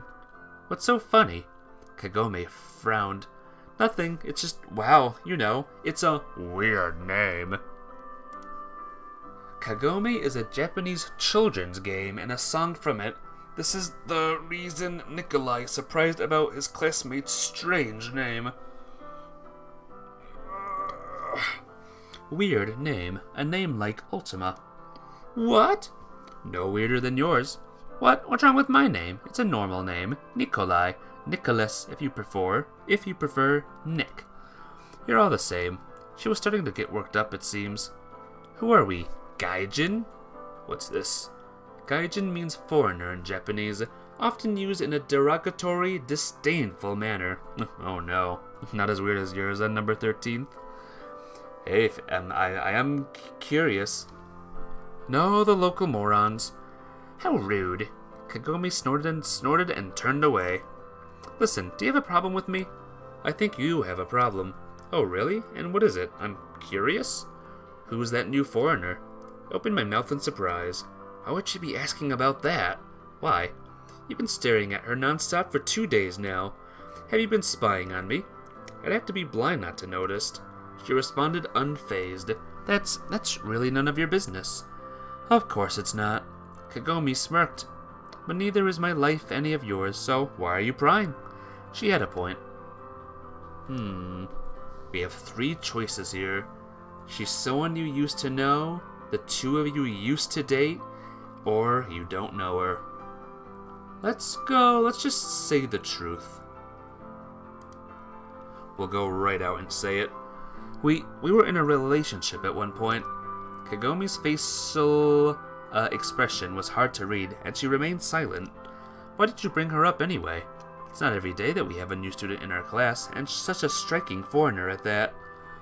I'm a foreigner too, you know. She looked at me up and down, snickered, and said, yeah, sure. I knew it. Not only would my face not pass as Japanese, but now I was being denied the title of a proper gaijin as well. Are you always like this? I was starting to lose my temper. You've arrived. Wait here. Hey. Just in time, too, before I could open my mouth. Kagome went into the teacher's room, and before I knew it, she was back with a large stack of paper. Carry it. What? All of it? I couldn't see any way to carry the heap uncomfortably. What if we each carry half? Didn't you yourself volunteer to come along? No, I didn't. The teacher sent me, if you recall. Fine, give it here. Kagome had attempted to take all of the papers from me at once. No way, that won't do either. Which of us looked more pathetic now? Spurred on by wounded pride, I walked fast, so the return trip took considerably less time. I dropped the mountain of papers onto the teacher's desk with a thud, while Kagome took her seat and returned to her usual window gazing. I guess no one deserves to be bullied, but man, I could almost understand those punks from yesterday. Judging by the clock, the bell was less than a minute away. Catherine's desk was empty. I turned to Michael, who sat next to her. Did Catherine, the new girl, did she go somewhere? Don't know. Wasn't really paying attention. Why? Never mind. No reason. Bummed, I sat down at my desk. Could she have somehow noticed that I opened her notebook? No way. Catherine wasn't even in the classroom at the time. Did someone tell her? How long ago did she leave? I'm telling you, I don't know. Are you talking about the new girl? I think she went to see the principal. A classmate had overheard our conversation. Thanks. The chair beneath me felt like it was on fire. That's how badly I wanted to run after her. But to what end? What was I going to tell her? As the bell sounded, my feet seemed to acquire a will of their own. They carried me to the door and then past the teacher and out into the hallway. I turned the corner at a run and stopped. What the hell am I doing? Why all this? The school had gone silent, frozen still, as though in awe of the inescapable might of pure knowledge. I was slowly tiptoeing through the empty hallways toward the principal's office. If I were to run into one of the teachers now, I would have to explain myself all over again. On the other hand, it would be no better if I showed up at his office myself. Speaking of which, here it was. I pressed an ear to the door, but no sound was coming from the other side. Either they were playing the silent game or Catherine wasn't there. So what next? It was too late to go back to class. I wandered the empty hallways and didn't even notice how I ended up in the old wing. Our school had been repeatedly rebuilt since it first opened its doors right after the war, with new buildings added on as old ones fell into decay. Inefficient, if you ask me. Why not tear down the old structure first and build a new one in its place? Theoretically, there shouldn't have been anyone in the wing, but suddenly I heard music. A guitar. The sound was coming from what, judging by the plaque, was the old music classroom. Opened the door a crack. It's what's-her-name? Ha! None other than Kobayashi Ellie. She was the last person I expected to find here. She was doing a fine job playing, though the tune was nice, and the execution was equally good. Music, at least, was one area that I knew a thing or two about. Cute. Cute. She's gonna hate me, though, Mafia Babe. She's cute, but she hates me. Ellie herself seemed to be glowing with happiness, looking nothing like the prim princess I'd encountered in the principal's office this morning. Cool though this lyrical digression was, I certainly couldn't let a chance like this slip away. Ooh, this is a nice, music room. That's the best part, in your opinion? That she hates me? Well, what do we have here? The guitar went abruptly silent. My applause was the only sound interrupting the silence that had descended onto the place. Oh, Joe-sama, I didn't know you played the guitar too. Many emotions flickered across her face. What's your name is cute? Her name is cute. Many emotions flickered the thing, embarrassment, surprise, annoyance, and resentment. You! Please pay no attention to me. Carry on. You, what are you doing here? I followed a beautiful siren song, but I could never have imagined it would be you, Ojo-sama. Enough! Ellie blurted out, stood abruptly, and froze, as if not knowing what to do next. Hey, come on, don't be upset. I didn't realize you played the guitar. Somehow I wouldn't associate you with the instrument, now the violin maybe. I can play violin too. She cut in. Really? Well, that's cool. Why aren't you in class? No mystery why I'm skipping. What about yourself? I'm not skipping. We have a break. All right. I smirked. You have to make excuses to me. I'm not making excuses. You, on the other hand, should watch your behavior. What were you doing at the principal's this morning? Popped in for a cup of tea. In any case, it's none of your business. Wasn't trying to be rude, but that's exactly how it came out. Actually, it is my business, seeing as my grandfather. I'm aware. She gave me a surprised look. What? Is it a secret? No, of course not. Even so. Suddenly, we heard voices in the hallway. Hide! Ellie whispered anxiously. Why? You're on a break and I'm used to it. I said sardonically, a bit in a lower voice. She didn't answer, but was looking at me pleadingly. She must have had her reasons. Hide? Don't hide. Yeah, we'll hide. Why not? Alright, fine, except I don't see where we could hide here. You decide to hide by jumping out the window. Sadly, you're on the 3rd floor. You fall to your death. Game over. In there! Ellie grabbed my hand and dragged me to a small door, which I had missed initially. Imagine if just all the bad choices I choose just led to death. Just randomly, just death scenes. The door opened into a cramped utility closet. Wait, here? I hesitated. The closet was definitely not roomy enough for 2 people. Hey boy, I'm Blade. Welcome back to the stream. Or welcome to the stream. You've been lurking for a little. How you doing? I hope you've been enjoying the game. Hope for the window? Nah, not the window. Just a wee little closet. But yeah, it's good to see you. I hope you're enjoying the game so far. Get in already! But Ellie clearly thought otherwise. Next thing I knew, she shoved me inside and stepped in herself. Oh my god, I'm scared! Great, we were now packed in like sardines, and this place reeked. Yet, perceptible though the stench of dampness, moldiness, and dust was the sweet aroma of Ellie's perfume. A killer combination to say the least. You followed a month or so ago? Alright, I forgot about that. Ads you noticed he had on a Twitch? What was your username on Twitch? I'm curious, maybe I remember your name. The classroom door opened and several people entered. I think I heard something. You must have misheard, Kiyama-sensei. The principal was talking to one of the teachers. I'm not hearing things. I may be getting on in years, but I'm still more than capable. Heavens no, Kiyama-sensei, I didn't mean anything of the sort. Anyhow, this ramshackle place should have been torn down long ago. Banana Fan? Or Chevalier Merald? I remember Banana Fan. So, good to see you again, Banana Fan. DeviantArt is an art website I used to go on a long time ago. And I still make little updates on journals every single month. Those were good times. I had good times on that website. A third voice joined the conversation. This ramshackle place, as you called it. The principal let out a sigh so loud I could hear it even from the closet. I remember arriving here as a young teacher right after the war. Traded in my rifle for a pointer, you could say. Chalk taking the place of ammunition. Do you draw? No, definitely not. I don't know why I went there. That's how you found out about your Twitch, so you joined in to give a follow. Awesome! Nice to see you still enjoying video games. Oh yeah. Not only am I enjoying them, I'm streaming them now. It's the best thing I've ever done ever. Ever. Who would have guessed that our principal was so sentimental? Ollie suddenly fidgeted. Naturally, anyone would be uncomfortable hiding in a cramped closet, with too little room even for one person. Or was she uncomfortable with me in particular? I shifted my gaze to Ellie. Of course she was uncomfortable, but I desperately didn't want to have to be lectured by the principal again because of some Ojo-sama. Would you be quiet? I hissed.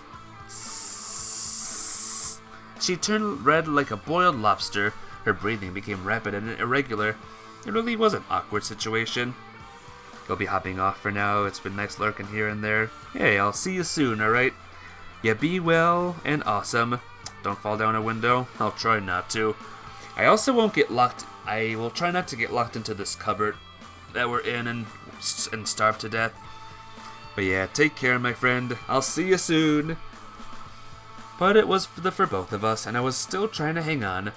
Just because Ellie played the guitar didn't necessarily mean she had experience in the area of.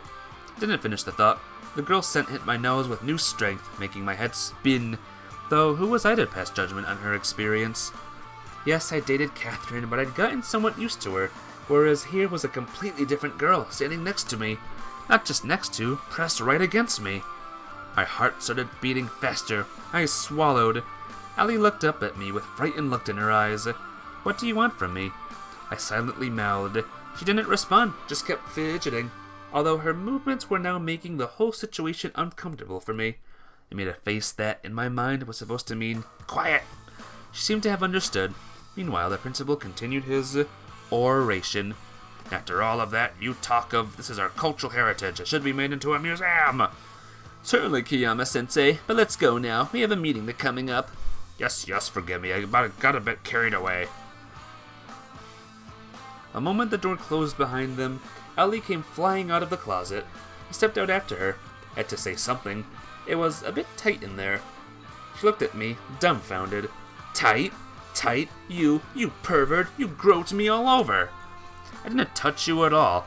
You groped me with your eyes then. You think I couldn't see it? Feel it? Calm down already, will you? How can you grope someone with your eyes? Anyway, it was your idea to hide in there. Yes, but... That's all there is to it. Ellie's expression turned dreary as she lowered her gaze. I suppose it's unbefitting a young lady to behave like this, isn't it? She smiled sadly. Well, I'm not the best person to give advice on these matters, but for what it's worth, I don't think there's anything wrong with playing the guitar. Must enjoy music a lot, huh? Yes. This time her eyes were more genuine, though I don't see a problem. Just then a distant bell announced it was break time. Alright, I've gotta go. See ya. Her final parting smile was utterly disarming. I was left standing alone inside an empty music classroom of the empty old wing. What a strange girl. This whole musical interlude made me entirely forget the reason I had wound up here in the first place. I'd been looking for Catherine. I had absolutely no desire to go back to class. Where could I expect another scolding? Simply skipping was bad enough, but to have to run out of the classroom right in front of the teacher? No thank you. Ooh, a new screen.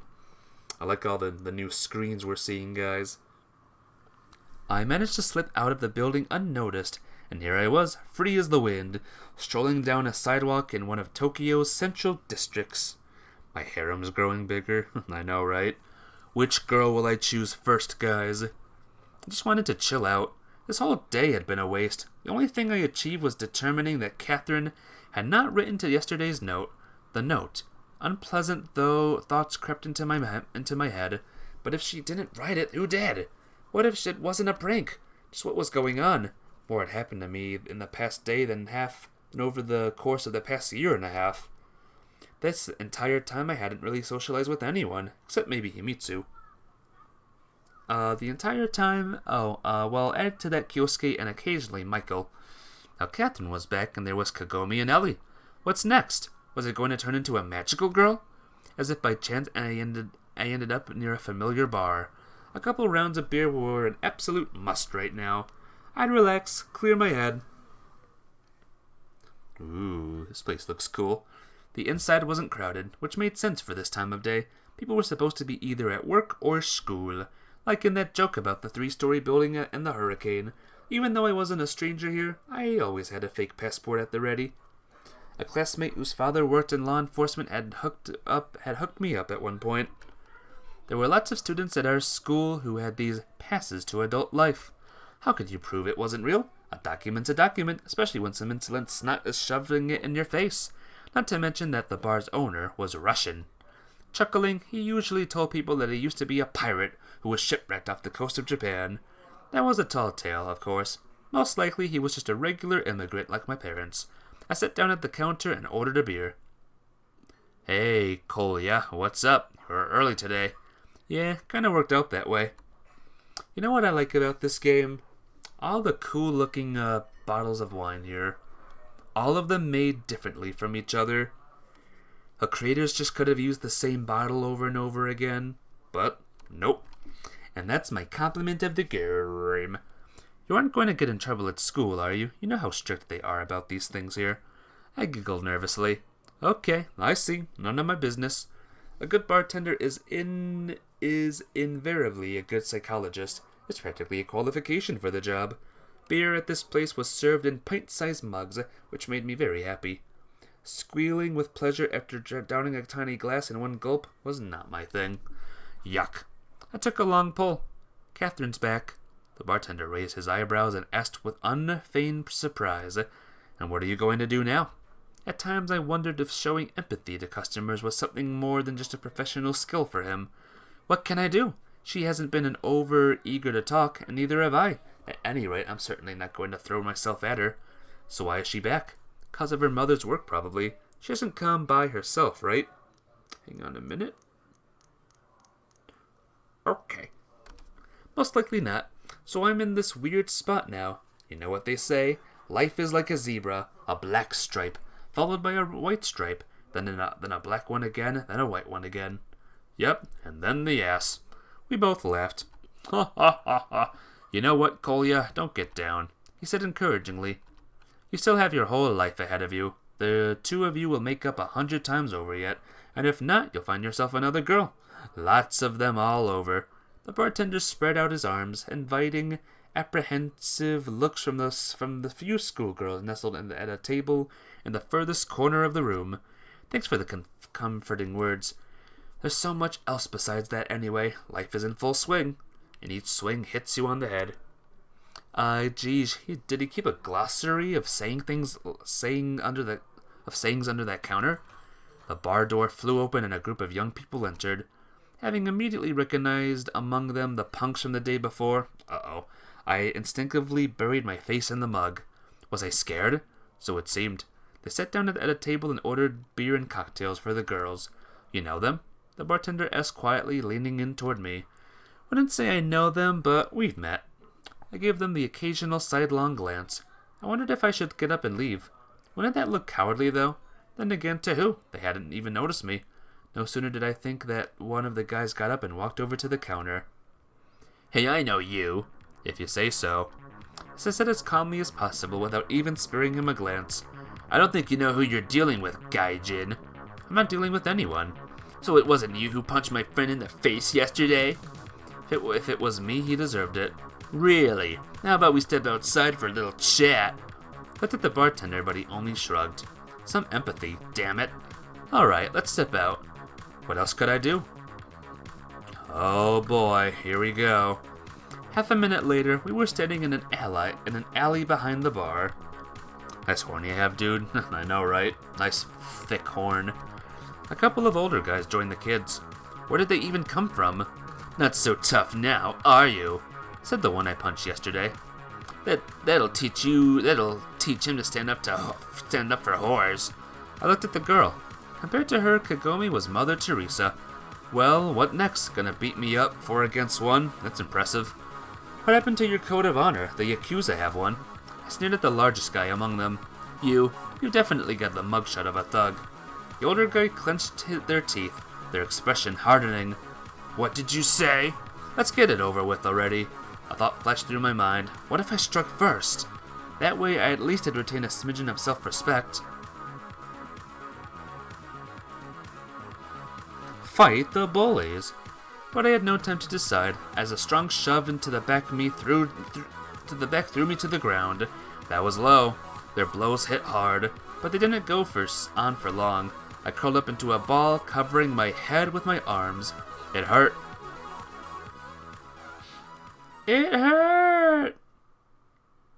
By the time I recovered my senses, the bastards had vanished without a trace. I got up slowly and felt myself all over. Nothing was broken, it seemed. My face was mostly intact as well, except for a black eye. I returned to the bar and sat down in the same seat.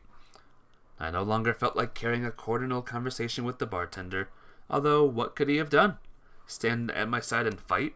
Call the police? Nonsense. Hey, there's... He pointed off to the side with his eyes. Oh, look who's here. I turned my head. Sitting just a couple meters away from me was... Catherine! Well, hi, I guess. I said a little while later after waiting for her to start the conversation. Bad chance of that happening. Hi. Catherine replied indifferently. I shifted to a closer seat while she ordered a cocktail for herself. What's with the face? Nothing serious. She wasn't buying it. Yeah, it's Catherine. I fell, face first on the concrete several times in a row. Yeah, I got lucky, but I'll get it next time. Is that so? Said Catherine apathetically. So, are you also skipping school? I had to start a conversation in the most natural way possible. Also? She looked at me askance. Well, it's nothing new to me. I guess it isn't. I heard you went to the principal. Maybe I did. What of it? The tone of her voice didn't change, but her eyes flashed. Katya, I don't want to start everything up again. Then don't. I'm not. Or was I? Just put yourself in my shoes. How would you be reacting? Wouldn't you be asking the same questions? What questions? Fine, I understand you're here because of your mother's work, but this particular school, why? What, am I getting in your way? Catherine was sipping on her cocktail with an expression of absolute indifference. No, of course not. It's just what I think of how we parted back then. That's all in the past. You don't really think that I should have chosen a different school or changed my life in any way just because of you, do I? Do you? Why would I do that? Simply to avoid running into you again? That's not what I was thinking. She was right, actually. I had no comeback. But she was right only if she really didn't feel anything toward me now. Everything pointed to that being the case, but I just didn't want to believe that she could be so cruel. So, everything all right?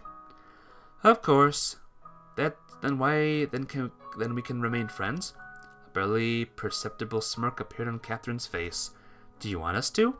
Why not? The past is in the past. We have to move on. Go on living. You sound like someone with PTSD.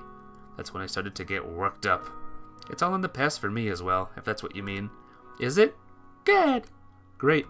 I turned away, pretending to study the menu. Was I supposed to get up and leave?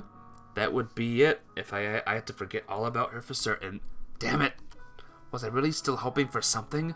Each time Catherine hurt me more and more, but like a mindless gnat, I kept slamming into the window, as if I was trying to prove something to someone. In the course of this year and a half, I had become so accustomed to living with memories of her that now, when she was so close, I simply couldn't let go of her. These memories seemed like my only hope, the only thing holding me back from doing something foolish and fatal. Was I thinking of something specific? Unlikely, but I was hoping naturally. I see you're not wasting any time. Catherine gave me a surprised look. Nothing was worse than indifference. Better if she got mad at me. I snatched the cocktail out of her hands and said snidely, "Getting an early start, are we?" Wait, she's still holding the cocktail, though. What's going on here? Inaccuracies. 0 out of 10. Unplayable game. As I raised the glass to my mouth, I heard Catherine's indifferent voice somewhere in the background. It's non-alcoholic. It really was. Sorry. I set the glass back down on the counter. You, on the other hand, have kept to your habits, I see. What do you mean? Her eyes shot over to the empty beer mug, which I had tried to move as far away as possible. God damn it, bartender! What is my opinion on that cocktail? Looks good. Looks like green apple juice. Does that make sense? Green apple juice? Well, yeah, I'd give it a shot. Why not? It's been a rough day. And that's my opinion of the cocktail thing. Yeah, how so? Are you really interested? Just keeping up the conversation? Would you rather that I ignored you? You love it too. I bet Foursquare, if he were here, would recognize it. Like instantly. I sighed and answered. I was called into the principal's office. Yep, same as always. Skipping school, well, you know me. Then there was also a curious episode with a certain Ojo-sama. Your new girlfriend? Are you mocking me? No, just keeping up the conversation. I told you, if I'm disturbing you, I can leave. I don't have a girlfriend, nor have I ever. I added in a half whisper. I see, and how's Himitsu doing? BRB, alrighty Eliza. I hope you're liking this game too.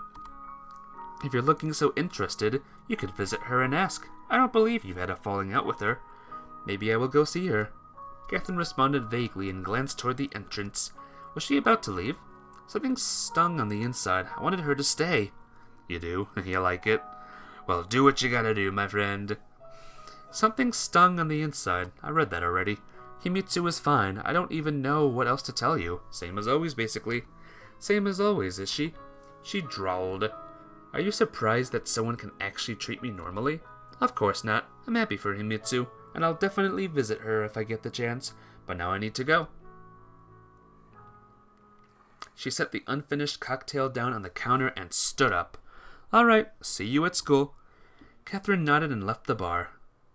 Dang, bro, you took a beating. Don't even start. How about you drink on the house, or a drink on the house? Did he want to make it up to me? No, thanks. I think I've had enough for today. I left the bar and stretched. As expected, the bruises ached.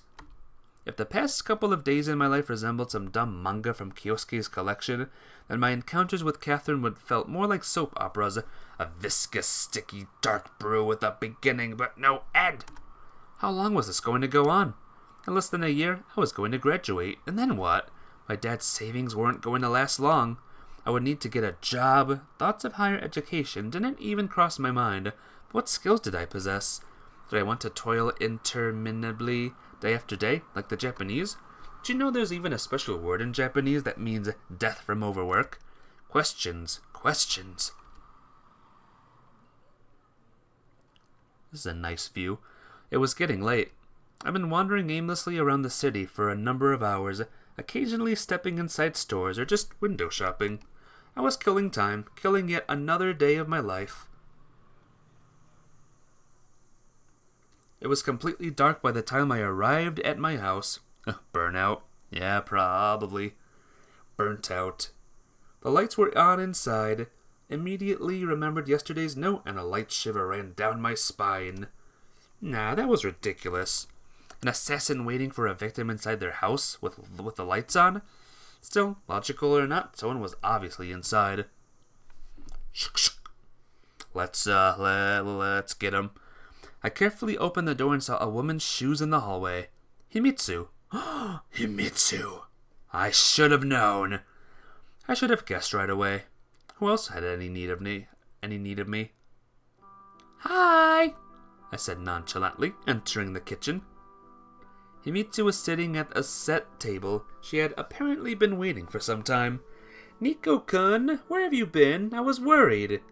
If a moment ago I might have been glad to see her, all of that was out the window now. Not another interrogation. Oh, what happened to you? She jumped up from her chair when she noticed my black eye. Nothing serious. Ran into some robbers. Made short work of them, but one got me in the eye. Stop talking nonsense. It's not nonsense. You want to see the police report? She pouted but calmed down, having probably realized that I was fine. I asked Kyosuke-kun, and he said you weren't there for the last few classes. I wasn't. What of it? I snapped back. Nothing. It's just so much has happened lately that I was worried. Why would you worry about me? Did you think I was going to go drown myself? No, I didn't. Nothing much happened anyway. I was about to add, at least not to you, but stopped myself at the last second. After all, Himitsu had done nothing wrong. Meanwhile, she was looking at me expectantly. I had to tell her something. I debated whether I should mention Catherine. It's not like it's a secret or anything, right? We didn't do anything objectionable. Still, maybe Himitsu didn't need to know about this. Say it was with Catherine? Lie. Well, better tell the truth, huh? You chose, tell her about Catherine. What's your name? Got very jealous of that statement and slit your throat. The end. Like, whoa, what the heck? What kind of violent game is this? I was with Katya. Really now, why was I feeling all embarrassed about this, like an 8th grader on his first date? Really? Cool. And how's Ketty-chan? Himitsu replied without skipping a beat, as if reading from a script. I suppose she's fine, but you know how she is sometimes. You have to drag every word out of her. Himitsu smiled. Alright, sit down and eat. The dinner's cold, of course, but you only have yourself to blame. I was in fact hungry as hell. We ate dinner in silence, without talking, without the TV, and without even looking at each other. I could almost feel the charge of tension in the air. It was one thing for me to stay silent, but why was Himitsu keeping quiet? Just because I told her about Catherine? After so many years, Himitsu had come to know me very well, so she knew that there were times when it was better to remain silent, and times when it was better to do the opposite. So what was she hoping to achieve now? She knew I wasn't a fan of small talk, but the silence was becoming unbearable. How was school? Fine. That's it, just fine. Nothing happened to Saya-chan? No, why do you ask? I set down the chopsticks and leaned back in my chair. Probably because you've been quiet the entire dinner. I'm not quiet. I mean, not on purpose. Himitsu got flustered. This is because of Catherine. No, of course not. And what is it? She was obviously working up the courage to continue. Then, these sorts of conversations had always been difficult for her. Because I was worried. Did you even check the time? You could have called at least. Called? Called where? Here, she replied in a faltering voice. How was I supposed to know you'd be here? We aren't living together at last I checked. Maybe we should, she mumbled softly. I pretended not to hear it. The conversation had clearly taken a wrong turn. All right, you know what? I'm really tired today. You head home, I'll do the dishes. But I'll see you tomorrow. Himitsu hung her head and stood up from the table. Good night. When the door closed behind her, I breathed a sigh of relief. Right now I absolutely needed some time alone. I felt as though trapped between two fires, or even 3 or 4. A veritable ring of fire that was slowly but surely closing in on me. And how was I acting? I was sluggishly and indifferent, like a decrepit old man who had long stopped caring about his life. On one hand, there was Catherine, who I simply couldn't put out of my mind. On the other, there was Himitsu, who clearly wasn't happy to see Catherine back. Then there was also the note, the new acquaintances, my non-existent plans for the future, and the future itself shrouded in a thick, haze of uncertainty. I stretched out in bed and remembered Ellie. Even if the closet episode felt like it had been ripped straight out of some tacky manga, it had been a pleasant one. What if Ellie could help with the note somehow? No doubt she had good connections. As for Himitsu and Catherine, come what may, maybe things would resolve themselves. With these thoughts, I fell asleep.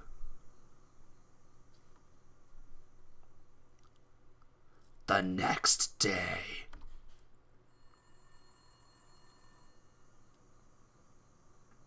I was woken up by the telephone.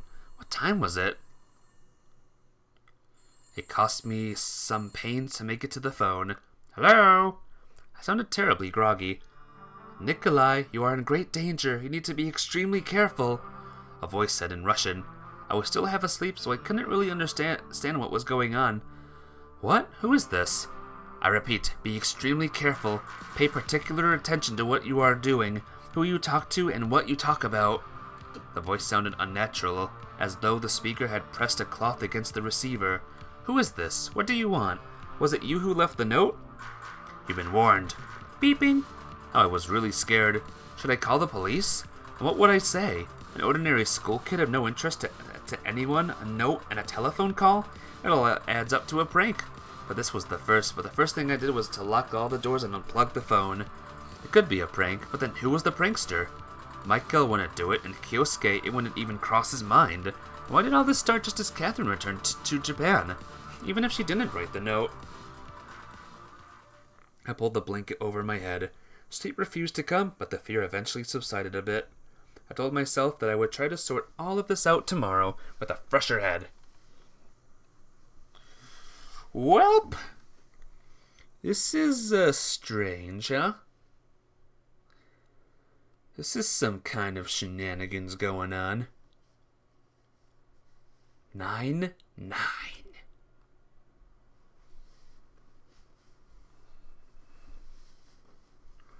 I woke up late. It was already past noon.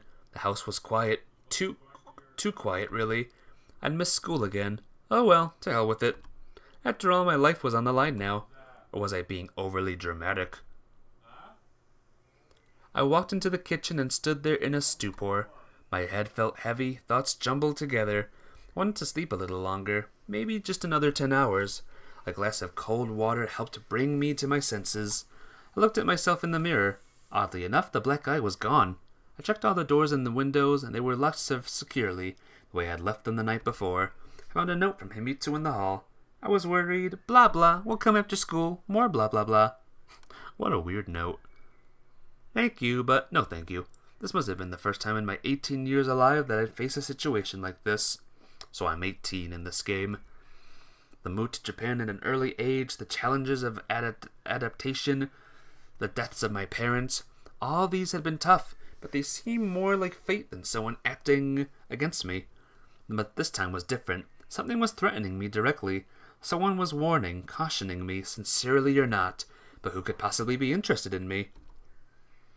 Then it hit me. It was improbable that I personally would be of interest, but it might be about my parents. That explains why you feel tired. Yeah, maybe. Maybe, probably, huh? They had emigrated from the USSR after all, and they worked for Kobayashi Corporation, and the voice on the phone yesterday had been speaking Russian. The sound was altered, sure, but it was clearly unaccented. I didn't know exactly what my parents were working on, but it might have been something serious. A lump formed in my throat. Work serious enough to kill for! The most frustrating thing was that I knew nothing about it, except who was going to believe me? I had to act fast. I pulled out my dad's old address book and scanned through it for numbers of his co-workers. A few I'd met, some I've heard of. In any case, anything was better than sitting and waiting. Good afternoon, my name is Nikolai Anokin, and I'll look with the first dozen numbers. Some were no longer at their old jobs, others didn't pick up, and one even had passed away. I turned the page. There was a number written in my father's firm, even hand, and underneath it a name, Ichinose-san. Ichinose. I heard that last name before. Long dial tone. 1, 2. After 10, I was about to hang up when a familiarly elderly voice said on the other end, "Hello." At that point, I remembered Ichinose-san used to visit frequently when I was younger, and an ever-polite, affable, good-natured old gentleman. He used to bring me candy and ask me about school and my hobbies. And then he and Dad would sit together in the garden for long stretches of time and, with an air of importance, do a lot of smoking and talking. Stretch. Okay. Good afternoon. My name is Nikolai Anokin, and Oh, Nikolai-kun. He interrupted. Long time no see. How are things? Fine. I'm gonna die soon, but fine. I gave a stock answer. Was I supposed to dump everything at once on him? Everything that had happened to me in the last few days? I'm sorry about your parents. The voice in the receiver turned somber. I vaguely recalled seeing Ichinose-san at the funeral. Thank you, actually. That's why I'm calling. I mean, not literally, of course. For a moment, I remained silent. Sorry, I'm a bit nervous. Could you please tell me about my father's work? I know he worked as an engineer, but what exactly did he work on? Something happened? Why the sudden interest, and now of all times? To tell the truth, something has happened, but it's not important. Why not? Can't you tell me? Yes, of course. I could, but it's just... What reason did I have to actually trust him? Because he'd been over to our house a couple of times and had been nice to me? So, are you going to tell me or not? Is this some kind of secret? Not a secret, no, but it's somewhat complicated. I get that it's complicated. I'm not a child anymore. I grumbled back. So what happened? Some people came by and asked questions about my father, about his work. I lied. Asking about his work, did they? Ichinose stretched out the words ambiguously. And what exactly did they ask? I don't know. I mean, I didn't tell them anything because I don't know anything myself. How did they question you? What do you mean? Well, what was the tone? Now I was absolutely certain Ichinose knew far more than he was letting on. What's more, Ichinose seemed apprehensive. Should I be worried? That's for you to know. He replied coldly. If I knew anything, I wouldn't be calling you, right? Nikolai, you shouldn't drag yourself into this. Why? Do you know something? Tell me. This concerns me too, you know. No, this does not. In fact, concern you, and if you lay low, everything will be alright. But, that's all I'm going to say. Don't call here again. Welp. We might be dead, guys. Short tones followed. Everything will be alright. Yeah, right. On the other hand, I could at least thank him for indirectly confirming my suspicions. That was indeed about my father.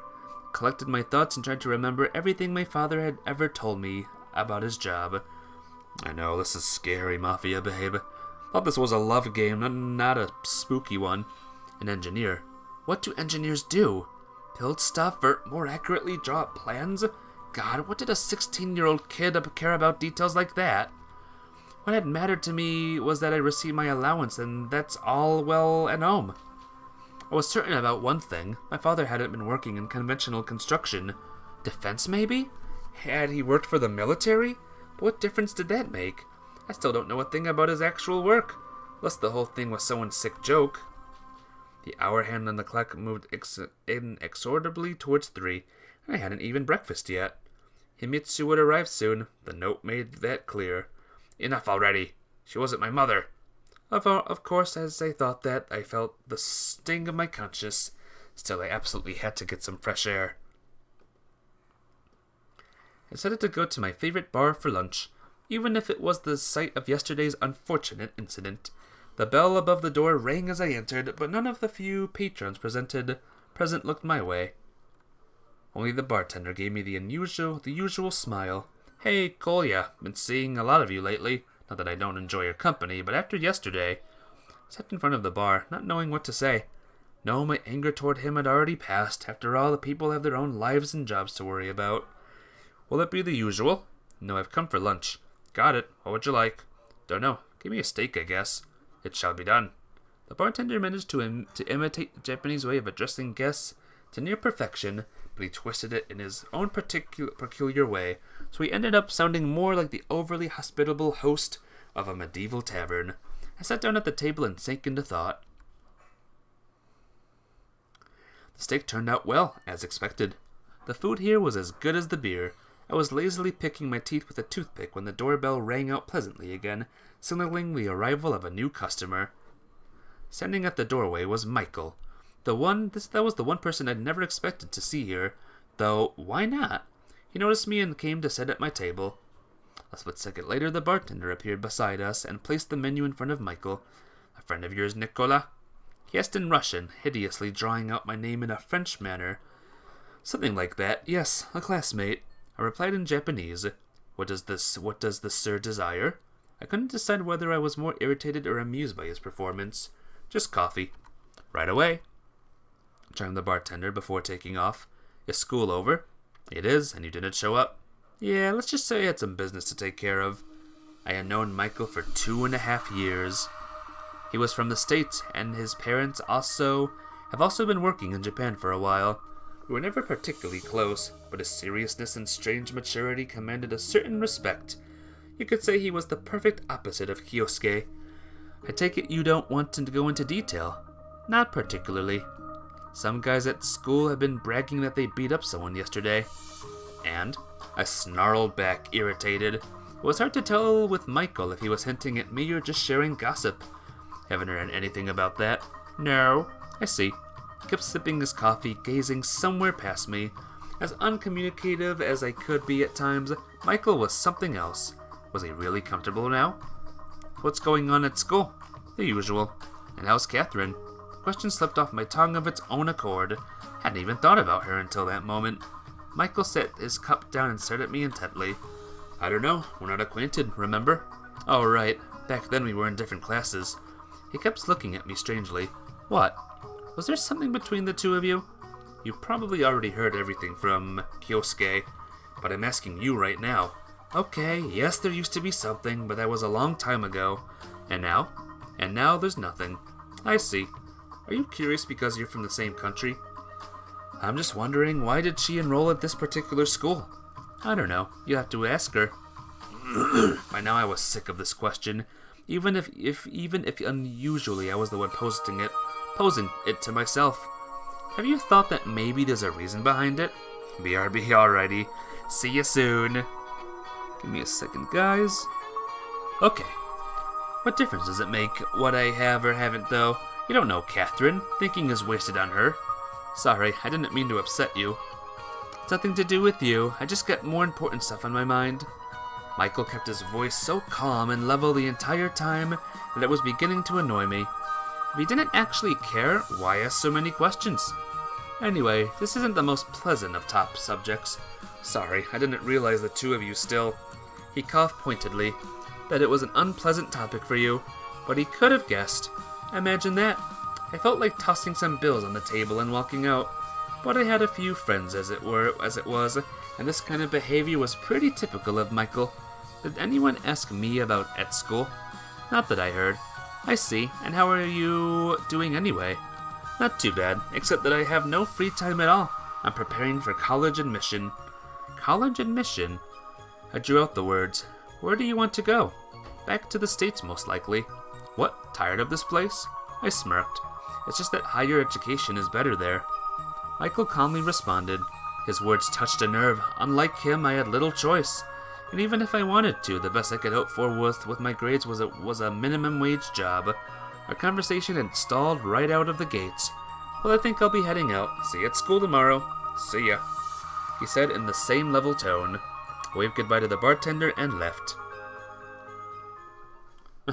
That was a bit loud. I don't know if it was overpowering my voice or not, the music. Had the bar been a courtroom, Michael would have fit the part of the prosecutor to perfection. Stern, cold, dispassionate, operating only on facts. Oh my gosh.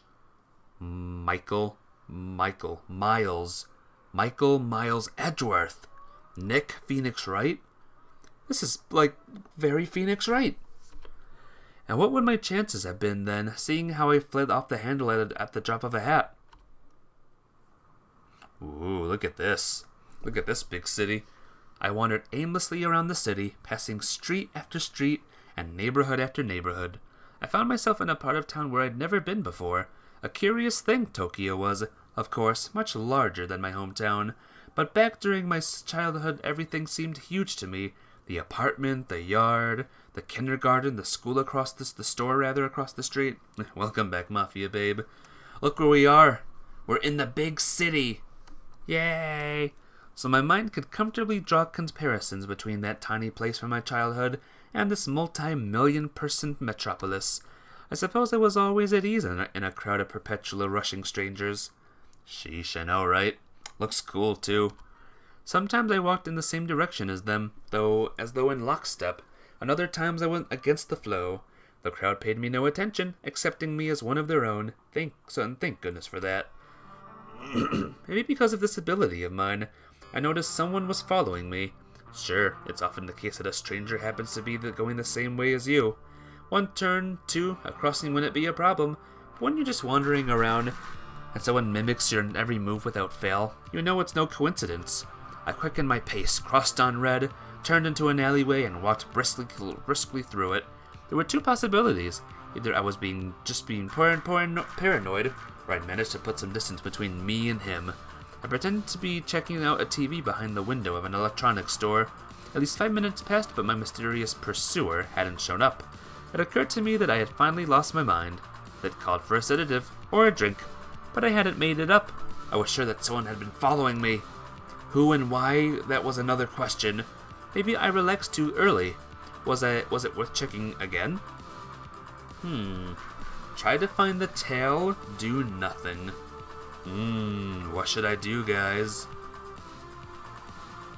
Try to find the tail. I might do that one. You attempt to find the tail. You found the tail, but it fuses into you. You turn into a mouse, and then you're stepped on. Game over. Anyway, it couldn't hurt to try. And if it was a professional shadowing me, then he wouldn't let me bust him so easily twice in a row. I went into a clothing store and as quickly as I could, bought a brightly colored windbreaker and a cap, after confirming no one was watching me from the street. If you want to hide something, hide it in plain sight. The idea worked in crowds as well. I darted into one of the numerous side streets, threw on the jacket and the hat, tucked the shopping bag behind a pipe, and ran to the next street. I shopped around the corner next to a newsstand, drew the cap lower over my face, and glanced around me. Sure enough, before long, the now familiar figure appeared in the distance. It made sense. He'd gone down a parallel street instead of following right behind me. I made a half-turn, hunched my shoulders, and even crouched slightly as to appear shorter. My pursuer was looking around frantically, having clearly lost sight of me. Yet, he passed right by the newsstand without paying any attention to the guy in the flashy windbreaker. I followed him. Oh, this guy? The man was middle-aged, dressed in an unseasonably warm trench coat, dark pants, and black shoes. He looked like a typical office worker. He stopped by at an intersection, looked around, and sighed loudly. I was just 2 meters behind him. Lost someone? I finally ventured. Huh? He turned sharply and gave me a bewildered stare. No, everything's alright. Just as quickly, the stranger's expression went blank as he prepared to leave. Why were you following me? Following you? I wasn't following anyone. He'd regained his composure in the blink of an eye. I was supposed to meet someone here, but it looks like they aren't going to show up. That someone, is it me? Young man. He looked at me up and down and continued coldly. This is the first time I've ever seen you. And why follow someone you've never met? I have to go. I didn't try to stop him. That would have been something else. But damn it, things were going from bad to worse. First the notes, then the calls, the mysteries of my family's past, and now someone trailing me. The one thing that brought relief was that I was still alive. A nervous laugh escaped my lips. Some schoolgirls nearby exchanged anxious whispers. Enough, it was time to put an end to this. I'd call my grandparents the very next day. Hey, we got some people outside. It was already dark when I found myself in front of a music club I'd occasionally visit to see the local underground bands. If daytime in Tokyo still felt as warm as in summer, the evenings were getting increasingly colder. She looks familiar, by the way, this girl here. She looks really, really familiar. I wrapped myself more tightly in my denim jacket and shivered. The house was some distance from the club, so it made sense to go in and warm up. Wow! Now we're in the rock and roll part of the Love, Money, and Rock and Roll. The inside of the club was pretty crowded. The cigarette smoke hung heavy, and the air was saturated with the spicy aromas of beer, sake, whiskey, plus God knows what else. Frankly, drinking hadn't been on my to-do list for the day, but this was too much to pass up. I got a beer from the bar and squeezed myself closer to the stage. The first band was playing some basic heavy metal. Japanese bands that played this kind of music didn't try to reinvent the wheel, happy to copy the Western masters. Some did it better than others. This band was only so-so, which is why the majority of the audience were occupied with anything and everything except listening to the music. The unfortunate metalheads couldn't possibly not have noticed by at the end had given up, just trying to not make complete fools of themselves. Ouch. And then again, who was I to judge? I couldn't play my bass even at their level. Next man was dressed in 70s fashion, a sure sign that some old school rock was to follow, so I went off to wander the club. Although I would come here from time to time, I never made any friends. Usually I just stood around myself, guzzling beer. It was pointless to expect international stars here, and I only cared about the local bands so far as they helped me while away yet another boring evening. I remembered how I bought Catherine here once, although she hadn't liked it at all. Himitsu, meanwhile, would refuse to go to concerts at all for some reason. A young couple was cuddling in the corner. I watched them for a good while and then suddenly felt revulsion. No, that won't do, I told myself. Tonight at least I'm going to relax. I dashed to the bar, downed 3 shots of whiskey, picked up another beer, then headed back into the crowd, this time at a far less steady gait. The old farts had finished playing, and the stage was now occupied by some glam rockers tuning their instruments. Come on, let's get rocking, I yelled.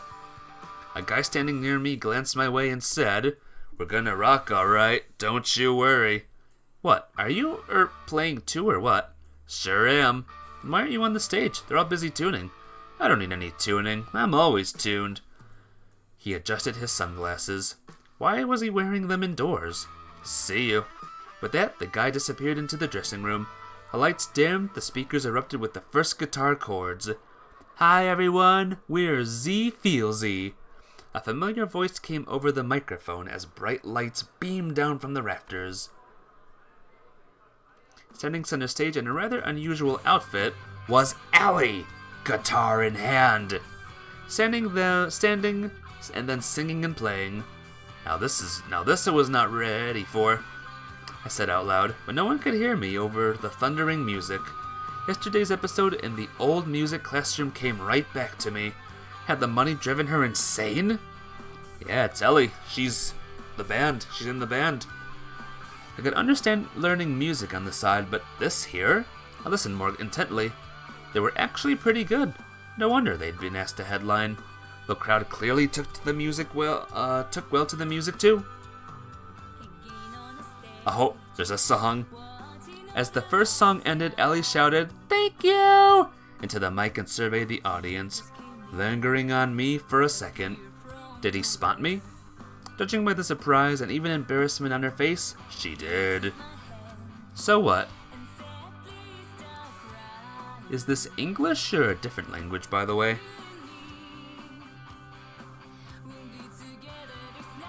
Okay, it's English. This video will be VOD muted when this stream is done. Awesome. Did she really think no one would find out about her nighttime transformation from perfect student and lady into the queen of Tokyo's glam rock scene? Heh. I chuckled. Fell for her? Yeah, I know. It's gonna happen, Mafia babe. Get ready for it. Fell for her? Where did you come from? That weird kid, the keyboardist from Z Feelsy, was standing next to me again. You were just up on stage. She's going to take some effort. Look, I haven't. We just go to the same school and sort of know each other. Oh, is that so? His eyes flashed from behind the sunglasses. What kind of dumb name is that anyway? Z Feel? It's pronounced Zed Feels, like the anime robot, you know? I looked at him skeptically. It's to attract fans. If the Jam Pack Club was any indication, Zed Feels didn't lack for fans, or at least not around here. The crowd was getting hyped up in anticipation for the next song. An instant later, the guy I had been talking to was back on stage behind his instrument. They were playing some kind of ballad. Looked like they were playing the same song though. Ellie kept shooting angry looks my way. Of course, I was here just so I could distract her from my performance. Still, she did have a nice voice and played well too. Maybe she had a gift, but even so, to get this far with all her other obligations and responsibilities at the scion of her respected family, time is finite after all. I had no obligations, no responsibilities, and yet all I'd learned is to play were 2 or 3 songs from tabs. I suddenly felt a surge of respect for Ellie and backed away from the stage so as not to embarrass her further. I leaned back against a wall, where she couldn't see me. She doesn't do as well without you. Anger imparts strength. What the hell? You guys are playing now, as in right now. Right now there's a solo. This kid was starting to get to me, so I went back to stand near the stage. Seeing me, Ellie fumbled with her strings, a metallic twang roiling out from the speakers. Were her fans and servants going to lynch me now? But she quickly recovered and carried on playing as though nothing had happened. But once the song was over and before the next one began, Ellie suddenly shook her finger back at me from the stage. Now that was just ridiculous. How was that my fault? Was she obsessed or what? I made a point of not looking at her, focusing my attention on the other members of Zed Feels. The bassist looked fairly ordinary, almost to a fault. Considering the band's style, I'd expect an edgier style.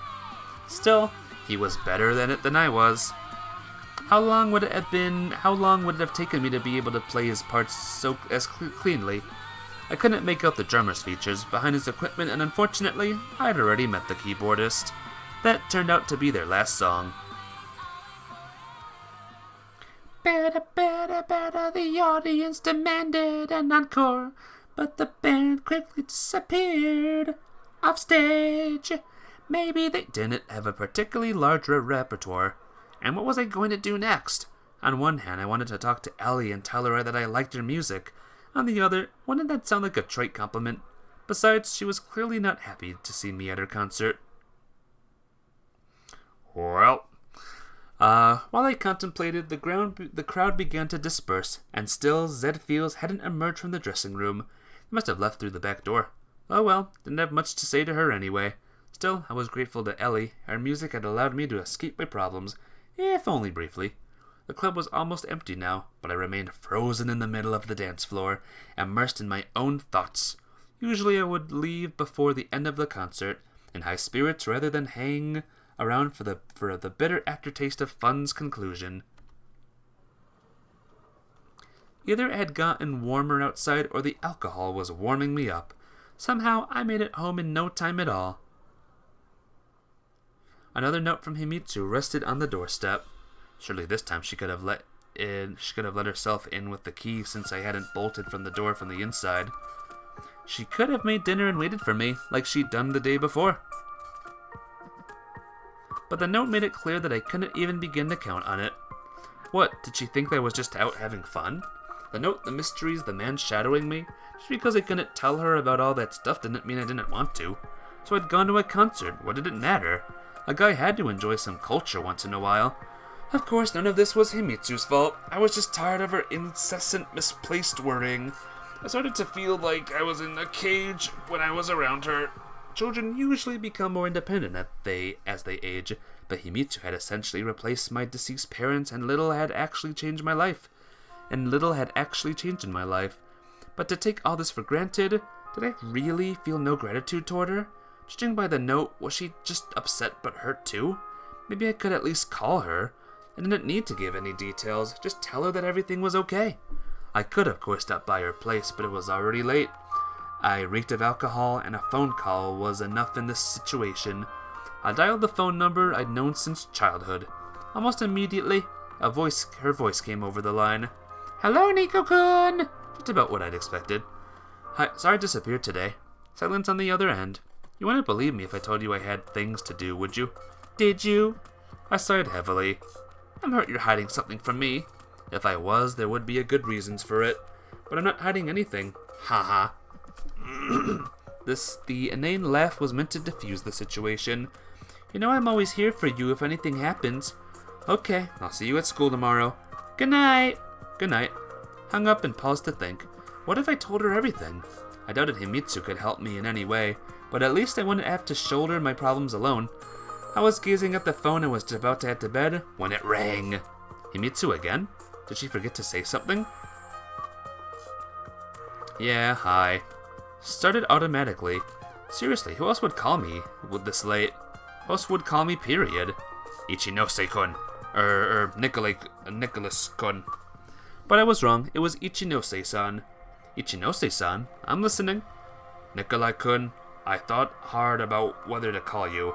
After all, I did tell you this morning to keep out of this business. But I owe so much to your father, you see. And since she's no longer with us, least I can do is repay my debt to his son." I simply didn't know what to say. "Are you listening to me?" "Yes, absolutely. I'm all ears." I don't know all that much myself. Nor did your father, I suspect, but there is a person. Write this down. No, memorize it. His name is Akira Shinji. He used to work with your father and I, but he was laid off. He now owns a little restaurant somewhere on the waterfront. Ichinose fell silent for a moment and continued hastily. "Nikolai, I don't know if you're in any danger, but please be careful." "Ichinose-san, which waterfront exactly? There's so many in Tokyo. The name is pretty common too." I can't. I have to go. Take care of yourself." He hung up. He was clearly afraid of something. Afraid, yes, but he still called and warned me, and even gave me a clue. Although the name alone might not end up being enough. For some reason, I felt no fear at that moment. More like reckless excitement and boldness. Probably owing to the quantity of alcohol consumed earlier. The second I got off the call with Ichinose, I felt incredibly sleepy. I barely made it to my bed before crashing. Hoo-hoo, isn't this exciting, Mafia babe? People are trying to kill me. Isn't this awesome? Oh, man. Got a bunch of girls that might like us. You're back. Hey, Eliza. Welcome back. How you doing? It's very epic. I woke up early with a headache, the dry horrors, and a terrible feeling of the meaninglessness of existence. Good thing I always had aspirin in my medical kit. Then again, that was the only thing in there in the first place. After washing the pill down with a couple of glasses of cold water, I figured that yesterday didn't really end too badly. You made cacao? What's cacao? Sounds good. After washing the pill down with a couple of things... Oh, I read that. I hadn't slept all the way to lunchtime. The memories started to return slowly. Viscous and heavy, they surfaced in my mind, bringing with them a tugging unease. Oh, hot chocolate. Ooh, good time for hot chocolate, huh? Very cold in our area now. I suddenly felt uncomfortable alone in this giant empty house. I definitely needed to go to school. At this rate, I might really get myself expelled. It wasn't about my attendance, of course. I just desperately wanted to be among other people.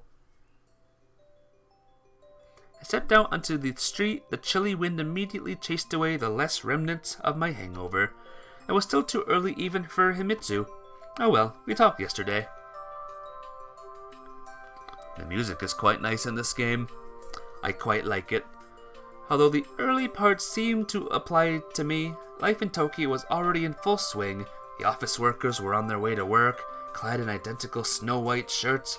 Grocery stores and all kinds of shops were opening up. Cheerful old women were striking up conversations with each other. The trains are going by. See? You'll see it. Hang on. There it goes. There's the trains. The trains are on time. I was walking down the street enjoying life.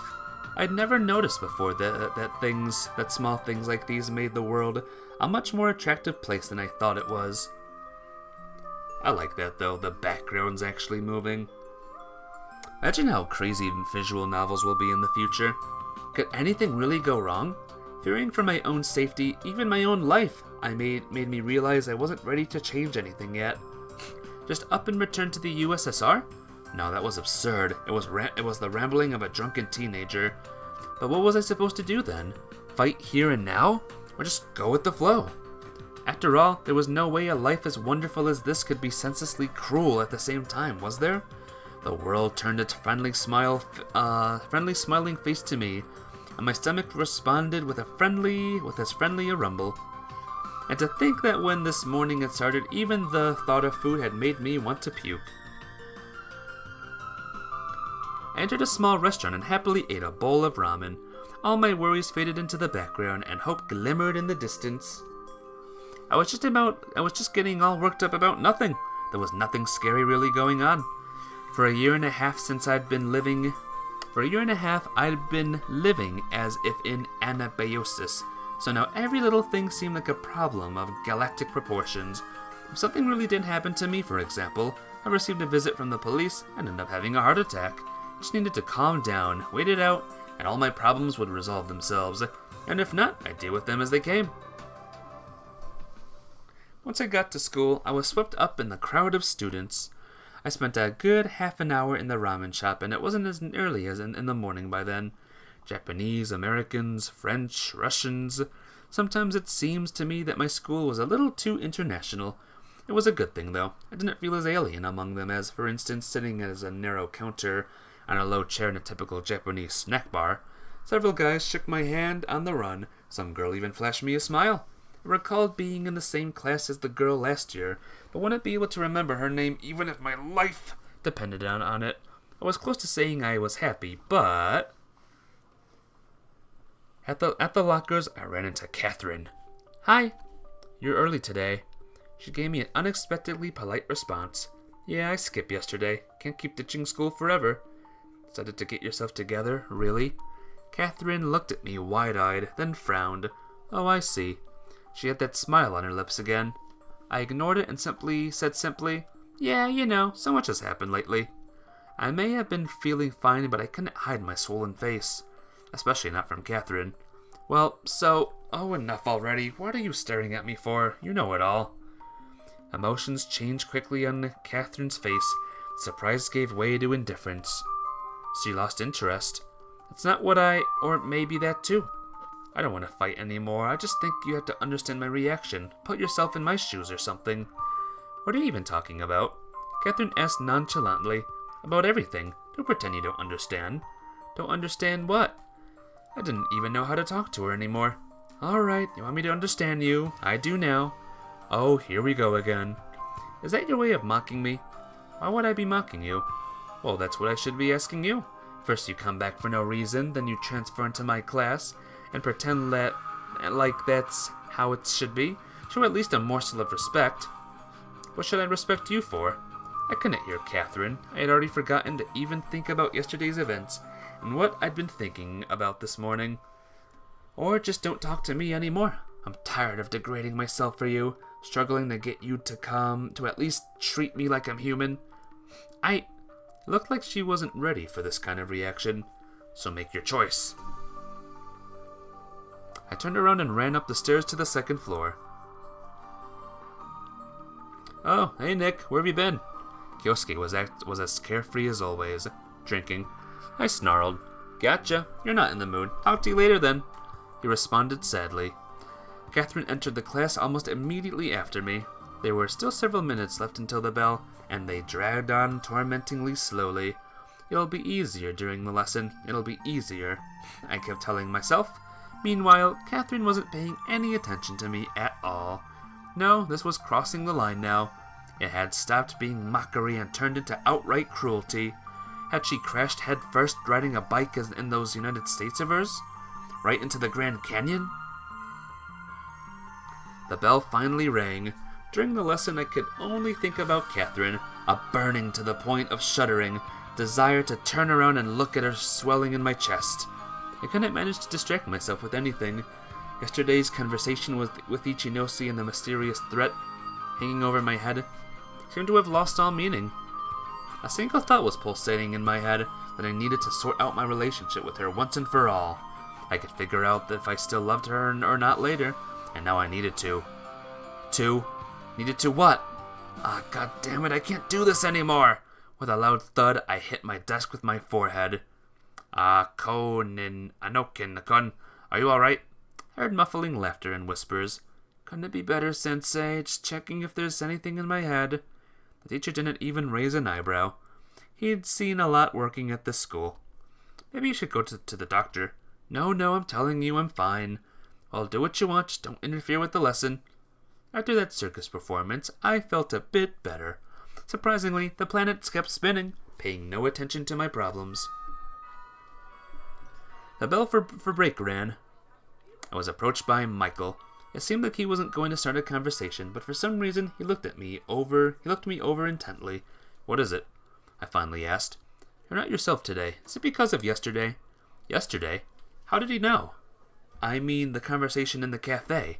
Oh yeah, right, the cafe. No, it's not about that. Everything's fine, or will be, even if it isn't now. Without even turning her head, Catherine walked past us. I stared after her and must have made quite a face. I see, Michael said dispassionately. Who do you see? I was getting worked up again. Are all of you Americans like this? Like what? Like this, completely disregarding of other people, poking your noses in others' business, insensitive, cold, and cruel. I think you're talking about someone specific right now. The gritting of my teeth must have been audible to the whole class. You know what, Misa? Fuck you! Got it? Fuck you to hell! Last thing I need are your questions and observations. Don't meddle in other people's lives. Mind your own. Mafia babe, there's F-bombs in this game. What are we going to do? My gosh. I stood up, looked at him up and down, but Michael didn't look away. Then I pushed him away with my shoulder and left the room.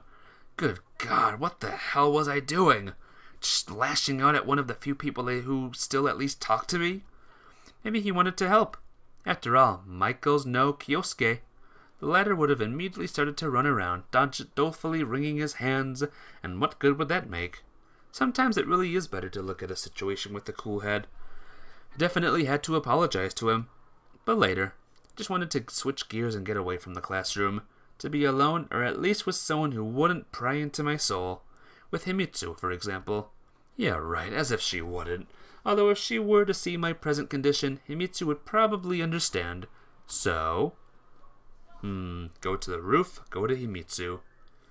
Let's go to Himitsu, everyone. You walk to Himitsu. On your path, a piano falls on your head. You are dead. Game over. What is this game? Why is it killing me in weirder ways? Who if not her? Who else could I rely on? I hesitate a while in front of the door. Of course, everyone in there knew me, but that's probably the reason why they also drew completely innocent conclusions. Himitsu was sitting in her place reading a magazine of some kind. Hi! Nico-kun! Sorry about yesterday. It's okay. You're alright, aren't you? Seem to still be kicking. I demonstratedly felt myself all over. Himitsu gave me a questioning look. I dropped by because, I was bored in our class. Kyosuke still tells us stories about manga and anime. Nothing interesting besides that. I'm glad you're here. And how are you doing? There was absolutely nothing to talk about. See Catherine already? But that didn't mean I shouldn't have chosen the worst possible topic. But Himitsu replied calmly, just briefly, in a hallway. Oh, I see. And how is she? Don't you know? Me? How would I know she doesn't talk to me? I mean, she does, but not about that. Himitsu's expression grew sad. I can't make sense of her. It's like she's conducting some goddamn psychological experiment on me. She wants to be the next Jung or something. I guess it was speaking much louder than that would be appropriate. It distracted Himitsu's classmates, and they grew silent, staring at me. But by that point, I was too fired up and didn't realize how stupid I looked. What are you looking at? We have performances like this every day in my class. What, do I not look like a clown to you? Do I? Some guy, one of the others, one on the sturdier side, took a couple steps toward me and tried to reach out his hand. Senpai. Don't touch me, I said quietly, casting a cold look at him. Nico-kun! Himitsu uttered pain audible in her voice. What? I shouted, and at that moment I felt inexpressibly disgusted, revolted by my behavior. Ashamed in front of these students, Himitsu, Michael, and myself. What have I turned into? Was it about the note, the calls, the threats? No, it was about me. I quickly left the class, eyes cast down. My feet carried me away all on their own. I only stopped after I reached the school's old wing, but you can't run from yourself. Of course, most of all, I wanted to run home, close the door, unplug the phone, crawl under a blanket, and lay there for a week or so. Until the shame was gone, until everyone had forgotten what I'd done. But that's not how it worked. The planet really did keep spinning no matter what I thought of it. And another weird thing, it didn't revolve around me. Michael might have resented me, some of Himitsu's classmates clearly thought I was an idiot, but all that would be forgotten by tomorrow. And I'd keep working myself up, convinced that absolutely everyone in the whole world was only occupied with thoughts about me. I would be hiding, remembering the stupid things I did, burning with shame over and over again. No, enough! I resolutely headed back to class. I'll start by apologizing to Michael. Michael, I'm sorry.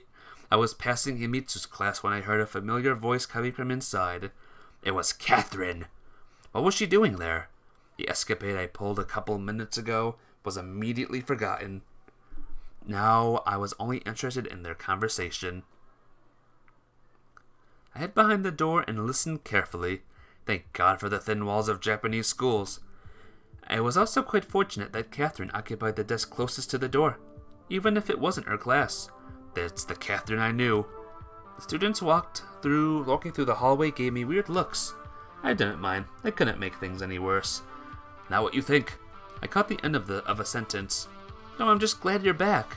Are you now? Well, if you want to search for hidden meanings in every word, I'll leave you to it. It didn't really sound like a conversation between old friends. I might have expected that. No, actually should have expected that. Don't pretend nothing happened. But nothing did happen, and hasn't been happening for the past year and a half. And even if we were pretending, we were good at it. Himitsu wasn't talking very loudly, but suddenly gasping for air, as if after a desperate scream. Why now of all times? If it was up to me, I never would have returned here, or I would never return here. How convenient for you. You leave when you're most needed, and it's not your fault. You come back when you're not needed at all, and it's not your fault. And how are we to live now? Tell me. I never expected a reaction like this from Himitsu. Well, sure, I'd known for a while that she was no longer the 8-year-old girl I'd met while I still didn't know a single word of Japanese. In many ways, she was more mature than me. But to see someone close to you like that, I guess I just wasn't ready. And what should I do? Tell me. Why in the world should I adjust myself to you, to him, to the two of you? For you, life is so simple. While it sure is complicated for you, you couldn't even come and say hi, explain the situation properly, all because of your pride. Pride, you say? Catherine smirked scornfully. More like self-respect. You could use some of yourself, acting like what? Come on, tell me, how am I acting? The way you couldn't. It was weird that none of Himitsu's classmates was paying attention to the two of them. It certainly didn't seem like a friendly conversation. If only he knew the whole truth. Then tell him. I can't. Catherine said quietly, so quietly I almost couldn't hear her. Oh, so that's how it is. Then what do you intend to do next? You can't just ignore his feelings, can you? And what about my feelings? Has anyone thought about them? Her feelings? What? But Catherine immediately continued, I can't stand being near him. Then don't be. Feel free us from your presence. It'll be easier for you, for everyone. Don't worry, I will. There's less than a year of school left. Yes, but for this entire year, it won't break you, I'm sure. You're just... Oh, senpai! One of Himitsu's classmates called out to me. I immediately broke into a run. Whoops. Were we caught? Hope the girls didn't notice me. I ran back to my class, almost knocking down 2 students who were too slow to dodge me. I jumped behind my desk, trying to quickly catch my breath. By then I had completely forgotten about Michael. But what the ever-loving hell was that? I couldn't understand Himitsu worrying about me, and about how Catherine's return might have affected me. But her tone, that wording, and what about Catherine herself? I can't stand being near him? If only he knew the entire truth? Whatever happened between us, I didn't think I'd done or said anything. Anything I'd done or said deserved being treated like this. You alright, Nick? Yes, if everything's fine, I blurted out. Kyosuke gave me a somehow sympathetic look and expressively glanced toward Michael, who was peacefully reading a book, paying no attention to his surroundings. Yeah, a lot's happened. I really wanted him to understand. Yeah, but still. And Kyosuke was right. I very slowly stood up and approached Michael. So, nothing worthwhile would come to my head. Sorry I acted like that. It's just that things have been complicated recently. He closed the book and looked at me coldly. I understand. It's all right. No, I really didn't mean any harm. I just snapped. I'm telling you, I understand. Yeah, that was just like Michael. One thing in words and other in thoughts. Whatever, I certainly wasn't in any mood to try and prove anything to him. The bell rang. The lesson had been going for 5 minutes already, but Catherine was yet to return to the classroom. And to top it off, her things had disappeared too. I couldn't tell for sure if they were there when I returned. I just hadn't paid attention. Finally, the school day came to an end. I felt a pressing need to talk to Himitsu, even though I didn't really know what I would say. And what could I say? With everything that had happened today, I completely forgot about yesterday's conversation with Ichinose. And he gave me a lead, too. Himitsu, Catherine, but what about the note, the call? I had to find out what this was all about, right? This decision seemed like it could seriously change my life from here on. To go to Himitsu or try to solve the mysteries of my father's past? Go to Himitsu, look for answers. I'll look for answers, rather. Zero's taking a nap. Well, good night.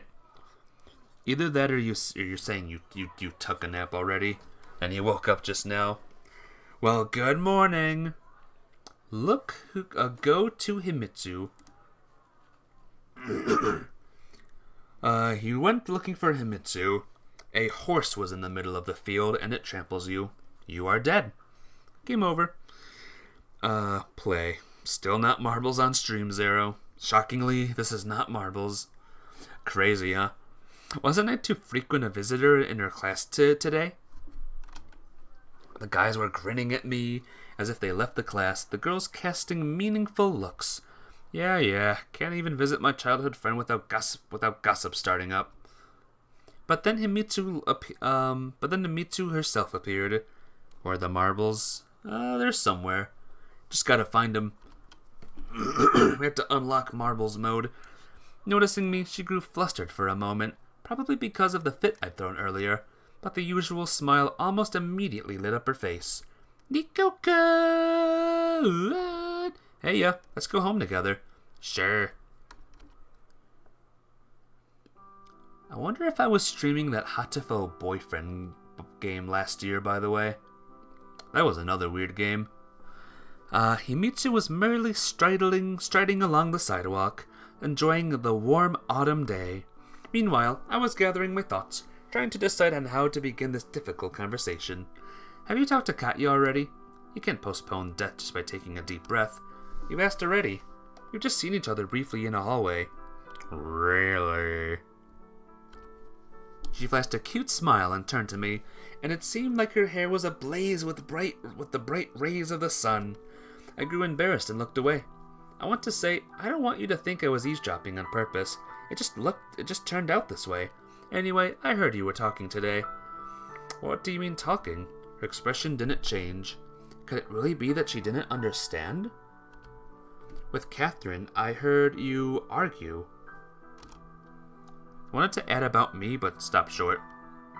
Ah, you mean that? We weren't arguing at all. We just haven't seen each other for a while. I'm so glad Catty-chan has returned. What? You even stopped in my tracks and stared dumbly at Himitsu. But I heard with my own ears. So you're telling me that wasn't an argument? A fight? Of course not. You just imagined it. Or was he so sure that no one was eavesdropping on them?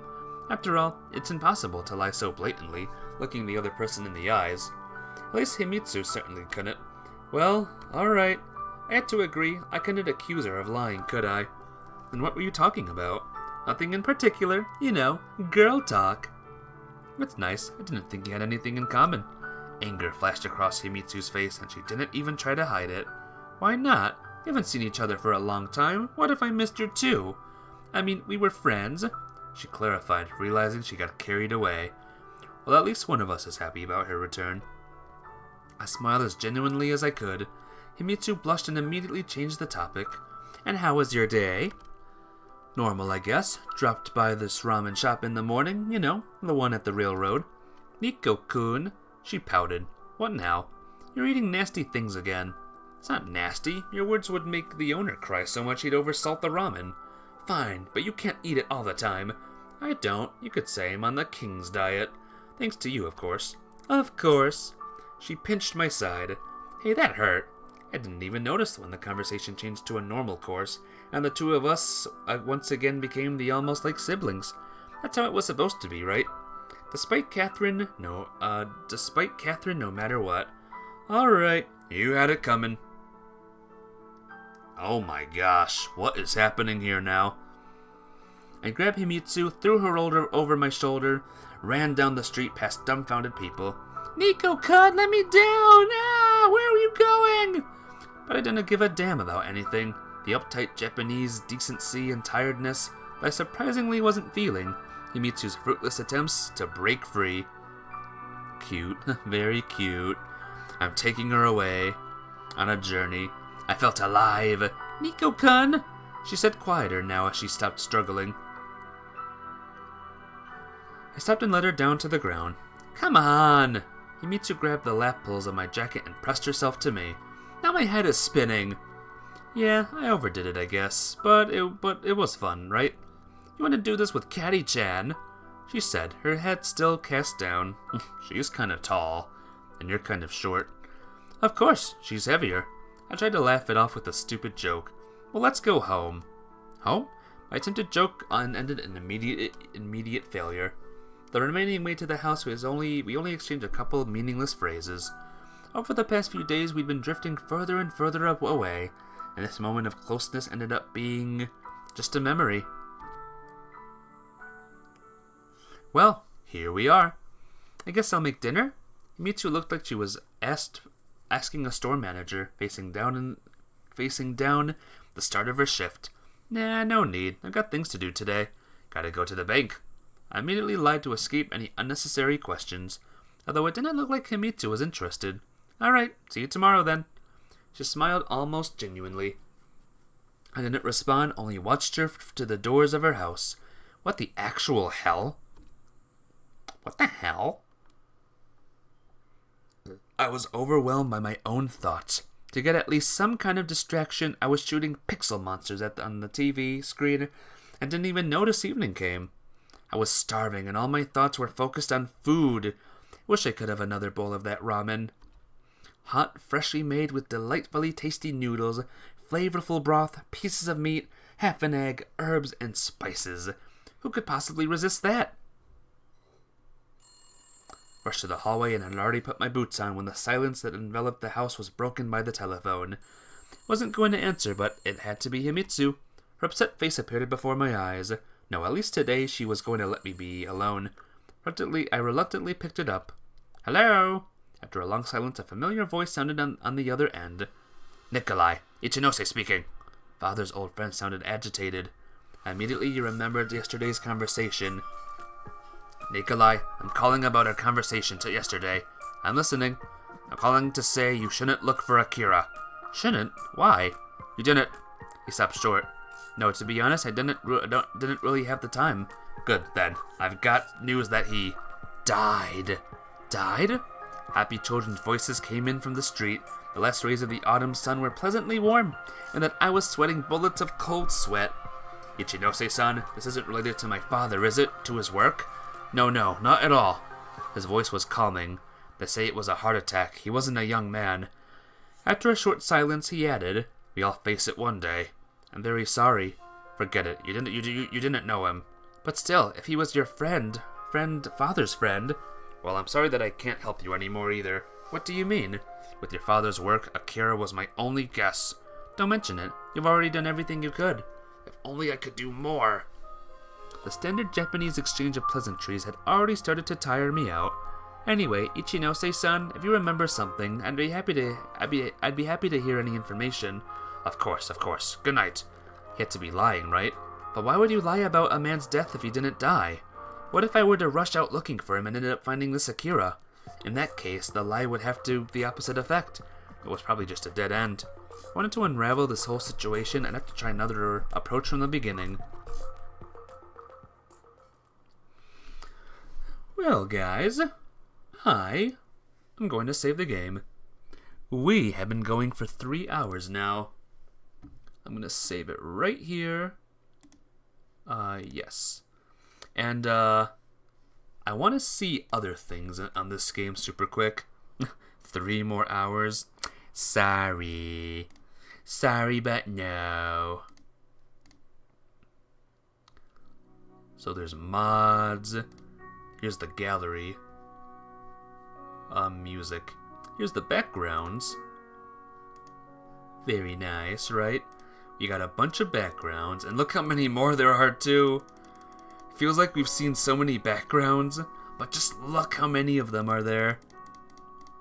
Woo! Not too big into sports, but some of your family is. CG. Here's these scenes. Oh, there's a lot of them still. There's so many. We've barely even, begun with this game. We haven't even seen a lot of the music. It feels like there's been, so many so far. Well, yep, I will be streaming this game until, I'll be doing all of the endings, all the things. Yeah, this'll be cool. This'll be a fun game. A nice break from the other game that I'm playing, that Pokemon Tectonic game. And backers. I'm guessing this game was backed on Kickstarter or something. Look at all of the Russian names. This was from a Russian gaming company, just to let you all know. Whee!